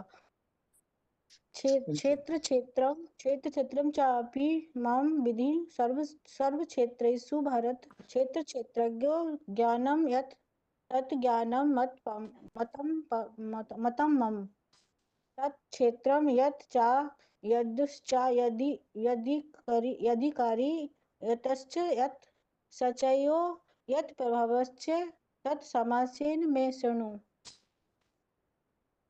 और ठीक कुछ है। बताना है? नहीं पॉइंट माता जी, बताइए। अभी है ना माता जी, लेट हो रहा है दीदी इसीलिए आपका सिर्फ पॉइंट श्लोक पढ़ रहे हैं। हाँ जी, बताइए इंदौर। हाँ दीदी, जो भगवान जो परमपिता शिव का जो मूल उद्देश्य क्या है? परमपिता शिव का मूल उद्देश्य है पतितों को पावन बनाना। अब पतितों को पावन बनाना तो वो कैसे बनाएंगे? तो सबसे पहले वो पति शरीर में आते हैं और उस शरीर में आके सबसे पहले उसको पावन बनाते हैं। तो उसके लिए वो जो पति शरीर है वो उसकी खासियत बताई कि वो उसकी क्या क्या स्थिति है। तो वो 13वें अध्याय के तीसरे श्लोक में बता दिया। उसका जो गुणधर्म जो है कैसा था वो सब बताया। तो उसको पावन बनाया और उसका ज्ञान जो है जो क्षेत्र का जो ज्ञान है वो ज्ञान देके पूरी सभी आत्माओं को पावन बनाने का कार्य करते हैं। तो उस कार्य को करते तो क्यों करते हैं? तो उससे सभी जो है इस विषय सागर को पार कर जाए। जो 12वें अध्याय के 7वें श्लोक में बताया है कि फिर इसमें ये सब जो कार्य करना है और ये कब हो पाएगा? जब उसकी सही पहचान हो जाएगी। जिसका जो 13वें अध्याय के दूसरे श्लोक में बताया वो ज्ञान, वो क्षेत्र का जो ज्ञान है उस ज्ञान से ही वो याद बनेगी। याद से ही योग होता है। और जिसके लिए बोला कि शंकर साहब जहाज जय चढ़ उतरे पार्टनर, है ना? तो ये जो शंकर चाप जहाज जो है ये को फोन लेना शंकर चाप जहाज जो है इस पे चढ़ के ही पार होगा। तो आत्मा जो आत्मा बनने का ज्ञान जो है ये ज्ञान जो दिया भगवान ने ये सहज राजयोग के द्वारा। तो ये ज्ञान जब समझ में आ जाएगा तो भी तभी याद हो पाएगी। और उसके लिए 6ठे अध्याय का जो 5वां श्लोक है उसमें बताएगा कि जो सदा का जो मित्र है वो एक विश्वनाथ है, वही जगत पिता जो है ना, उसके जरिए से ही ये कृष्ण को पावन बनाते। इस तरह से ही याद हो सकता है और कोई रास्ता नहीं है। क्योंकि अपन जो देखते हैं ना कि निराकारी को याद करने की बात करेंगे ना तो निराकारी को याद करना बड़ा कठिन है। 12वें अध्याय में ऐसा बताया। तो जो साकार वाला जो पार्ट हैगा जो साकारी जो निराकारी स्टेज प्राप्त करता है 12वें अध्याय के 6ठे श्लोक में उसके जरिए से ही याद कर सकते हैं और याद करके ही पावन बन सकते हैं। ये भगवान का कार्य भी पूरा हो जाता है दीदी। और ये जो 13वें अध्याय में अभी तक जो तीनों श्लोकों के जरिए से बता रहे हैं कि बाप का परिचय जो बता रहे हैं ये बताया दीदी। पॉइंट पूरा हुआ हाँ दीदी? जी, गलत तो नहीं है? नहीं बिल्कुल सही बताया है। ठीक है, श्लोक पढ़िए, सिर्फ श्लोक पढ़िए, अर्थ नहीं। तीनों श्लोक पढ़ दो। हाँ जी। इदं शरीरम कौन्तेय क्षेत्रम इति अभिधीयते एतत् य वेति तं प्राहुः क्षेत्रज्ञ इति तदिद। फिर दूसरा श्लोक है क्षेत्रज्ञं च अपि मा विधि सर्व क्षेत्रेषु भारत क्षेत्रज्ञो क्षेत्रज्ञो ज्ञानम यत तत ज्ञानम मतम मम। और तीसरा श्लोक है तत क्षेत्रम यत च यादक च यद्विकारी यतश्च यत स च यो यत प्रभावश्च तत समासेन मे शृणु। दीदी तीनों हुए। आपका फोन हमेशा अनम्यूट होता है तो श्लोक थैंक की यू। प्रैक्टिस अच्छी होनी चाहिए। जी जी जी। उच्चारण की थोड़ा सा प्रैक्टिस जिस दिन पढ़ते हैं उसी सफाई दिन नहीं है, पूरा बार सफाई बार नहीं है। पढ़ेंगे तो ऐसे अटकेंगे नहीं बीच में। ठीक जी है। जी जी ठीक है, आगे बताइए मानसा के माता जी। ओम शांति दीदी। ओम दीदी मैं तो शांति। श्लोक पढ़ने के लिए किया था हाँ सर। जी माता जी, पढ़िए श्लोक हाँ जी। पढ़िए। रोल श्री नंबर भगवान बताइए वाच। अपना। हाँ जी 26,139 दीदी। हाँ जी। श्री दीदी ओम भगवान वाच। शांति। 1 मिनट रुकिए धनगढ़ी के माता जी। हाँ मानसा हाँ के जी माता जी पढ़िए। इदं क्षीरं कान्ते क्षेत्रम् इति अभिधीयते एतत् य वेति त्वं प्राहुः क्षेत्रज्ञ इति तदि क्षेत्रज्ञं च अपि मां विधि सर्वेक्षु भारत क्षेत्र क्षेत्रज्ञो ज्ञानं यत् तत् ज्ञानं मतं मम तत् क्षेत्रं यत् च यादृ च यदि कार्ये यत् यक्ष यत् स च यो यत् प्रभावक्ष तत् समासेन में ऋण। माता जी अच्छे से ही पढ़ रहे हैं आप, फिर हमेशा हाथ नहीं उठाते क्यों? दीदी असल में मैं हाँ अकेली घर में मैं काम में बिजी होती हूँ। मैं अभी आई हूँ देख के कि आपने सुनना तो मैं जल्दी से सुना सकूं, इसलिए मैं थोड़ा ठीक है सुनाने आती, में बीच बीच में थोड़ा सा बताते रहेंगे तो फ्लो बना रहेगा, तो इंटरेस्ट भी कोशिश बढ़ेगा उससे, क्योंकि जो हमेशा बताते हैं तो वो डेली पढ़ते हैं तो उमंग पढ़ती तो मैं वैसे ही भी हूँ बना दीदी, रहे। पढ़ती तो मैं भी हूँ पर मुझे सुनाने में थोड़ी झिझक भी होती है दीदी। नहीं तो देखिए आपके जैसे कितनी माताएं हैं जो बिना हिचक के बता देते हैं, तो थोड़ा सा बताया कीजिए हमेशा। ठीक है जी कोशिश करूँ जरूर। ठीक। हाँ जी आगे ठीक ओम है। शांति धनगढ़ी के ओम माता शांति। जी बताइए। हाँ जी दीदी ओम शांति। श्लोक बताना है दीदी। हाँ जी। हाँ श्लोक नंबर 13 का 1। इदं शरीरं कौन्तेय क्षेत्रम् इति अभिधीयते एतत् यः वेत्ति तं प्राहुः क्षेत्रम् इति तद्विदिदः। और अर्थ नहीं ना दीदी? नहीं बस श्लोक पढ़ते जाइए। अच्छा दूसरा नंबर 13 का क्षेत्रम क्षेत्रज्ञं च अपि माम विद्धि सर्वक्षेत्रेषु भारत क्षेत्र क्षेत्रज्ञो ज्ञानम एतत् तत ज्ञानम मतं मम। और तीसरा नंबर है तत क्षेत्रम एत च यादृक च यद्विकारी एतश्च एत स च यो एत प्रभावश्च तत समासेन में ऋणु दोनों श्रीणु। है। हाँ ठीक है जी मतलब सुनो ये दीदी। सारे श्लोक किस प्रसंग में बताए गए हैं? ये ये बाबा ने बताया है कि जो ये अर्जुन का शरीर रूपी रथ है और यह क्षेत्र और क्षेत्रज्ञ के लिए बताया है।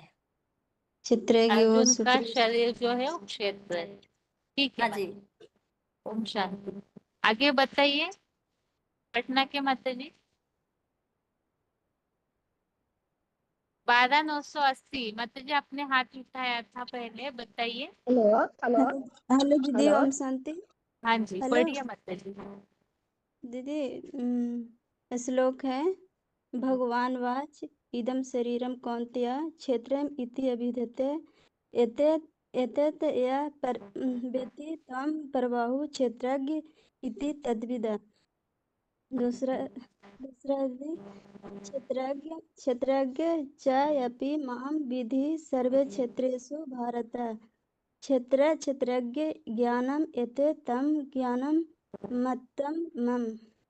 तीसरा है तत्क्षेत्रम एते एते च यदृक् च यदिकारी यच्च एते स च यो यत् प्रभावश्च एते समझन में शृणु। ठीक है माता जी। अभी वैसे ज्यादा समय हो गया है और काफी सारे हाथ उठाए हुए हैं आज तो, लेकिन 9:20 होने जा रहे हैं इसीलिए क्लास यहाँ ही पूरा करते हैं, क्योंकि सुबह सुबह सभी अपना घरेलू जो भी कार्य है उसे रुका के फिर बैठते हैं, इसीलिए अभी क्लास पूरा कर रहे हैं। बाकी ये जो 13वें अध्याय का तीसरा श्लोक है, इसके पॉइंट जो चल रहे हैं उसे दोबारा जरूर सुनिए पढ़िए, जो भी मुरली के पॉइंट चले हैं, क्योंकि इसमें पूरे साकार रथ की पहचान दी हुई है। और जैसे जो बदला लेने वाला नाग स्वभाव, धृष्टद्युम्न जैसा धीर और निर्लज्जा मार्शल है, हिसाब किताब के चुकतू के प्रभाव वाला है, शिव बाबा बहुरूपी है। तो इन पॉइंट्स में जो बातें बताई हुई है, तो ये सब बातों को अगर ध्यान से सुनेंगे आप पॉइंट्स दोबारा, तो खास जो बाबा बताना चाहते हैं वो बातें समझ में आ जाएगी। तो इसीलिए इस श्लोक के पॉइंट्स को दोबारा जरूर सुन के रखिए, क्योंकि आगे बढ़ेंगे तो बुद्धि से हट जाती है बातें। अभी जैसे क्रॉस प्रश्न पूछे गए थे, तो उसमें कईयों को जैसे नाग, बदला लेने वाला नाग स्वाभाविक, तो उसका एक्यूरेट उत्तर कईयों को नहीं आया था। वो पॉइंट जो खास इस उद्देश्य से बताए, जैसे सांप के जो नागिन है, ऐसे कहते हैं सांप या सर्पिनी, दोनों में से अगर कोई एक मर जाता है तो जो मारने वाले का जो चित्र है वो उनकी आंखों में छप जाता है। तो ये तो नागिन या नाग का स्वभाव बताया है, तो बदला लेते हैं उस व्यक्ति से। ऐसे बताते हैं जो इच्छाधारी नाग नागिन होते हैं, तो बदला लेते हैं, पीछा करते उस व्यक्ति का। तो इसी तरह से यहाँ नाग जैसे बदला लेने का स्वभाव मतलब, तो यहाँ बाबा ने बताया कि धर्मराजपुरी में सबका हिसाब किताब चुकतू जरूर होगा। तो जो भी पाप किए हैं, जो बाबा बताते हैं मुरलियों में, दूध का दूध पानी का पानी होगा। तो जिन्होंने जो भी किया है तो उनका एक एक का 100 गिनाया जाएगा। तो पॉइंट जैसे वार्तालाप का चला था, उसमें किसी ने ये पूछा था बाबा से कि बाबा अगर हमारा धर्मराज से हिसाब किताब ही न होगा तो उसमें भी बाबा ने बताया, जैसे हिसाब किताब चुकतू के प्रभाव वाला है, इस पॉइंट में धर्मराज की बात बताई। ऐसा कोई भी नहीं है जिसका धर्मराज से हिसाब किताब न हो। तो धर्मराजपुरी से तो सभी से को ही गुजरना पड़ेगा, बाकी कम या ज्यादा सजाएं खाएंगे। और उसमें भी जैसे बाबा ने बताया कि राजा जो है वो कोई सजा नहीं देता, उसके जो दूत होते हैं धर्मराज के, तो ऐसी ऐसी कड़ी आत्माएं पल्ले पड़ेगी जो धर्मराज की सजाएं अनुभव हो जाएगी। माना वो आत्माओं के स्वभाव संस्कार इतने कड़े होंगे कि उनके संबंध संपर्क के कारण उनके साथ जो भी व्यवहार हिसाब किताब होगा उससे इतने परेशान हो जाएंगे जैसे लगेगा धर्मराज की सजाएं भोग रहे। तो वास्तव में इस तरह से मुकर्रर तनधारी के द्वारा ही जो भी यहाँ धर्मराजपुरी की सजाए हो, या जैसे बताया धीट और निर्लज्ज मार्शल है, तो स्वभाव इतना इस तरह से है क्योंकि सारी सृष्टि को परिवर्तन करना है। तो बाबा जैसे मुरलियों में बताते हैं, बाप भी इस सृष्टि पर विदेशी बनकर आते हैं, ताकि जो भी विधर्म में कन्वर्ट हुए हैं या छिलका चढ़ी हुई आत्माएं हैं, तो जब तक कड़ा संस्कार धारण न करे, मुकर्रर तनधारी स्ट्रिक्ट पार्ट धारण न करे, तब तक परिवर्तन नहीं हो सकता है सृष्टि का। तो इसीलिए ये सारे स्वभाव की जानकारी दी हुई है। तो पॉइंट अगर बहुत एकाग्रता से सुनेंगे, तो जैसे बाबा ने बोला है अपनी घुट्टो नशा चढ़े, तो तभी ही श्लोक सुनने के साथ, पॉइंट्स के साथ अगर श्लोक को समझते हैं तो उसका उमंग एक अलग होता है। इसीलिए पॉइंट्स को जरूर ध्यान से सुनिए। बाकी अभी के लिए गीता क्लास यहाँ ही पूरा करते हैं। ओम शांति।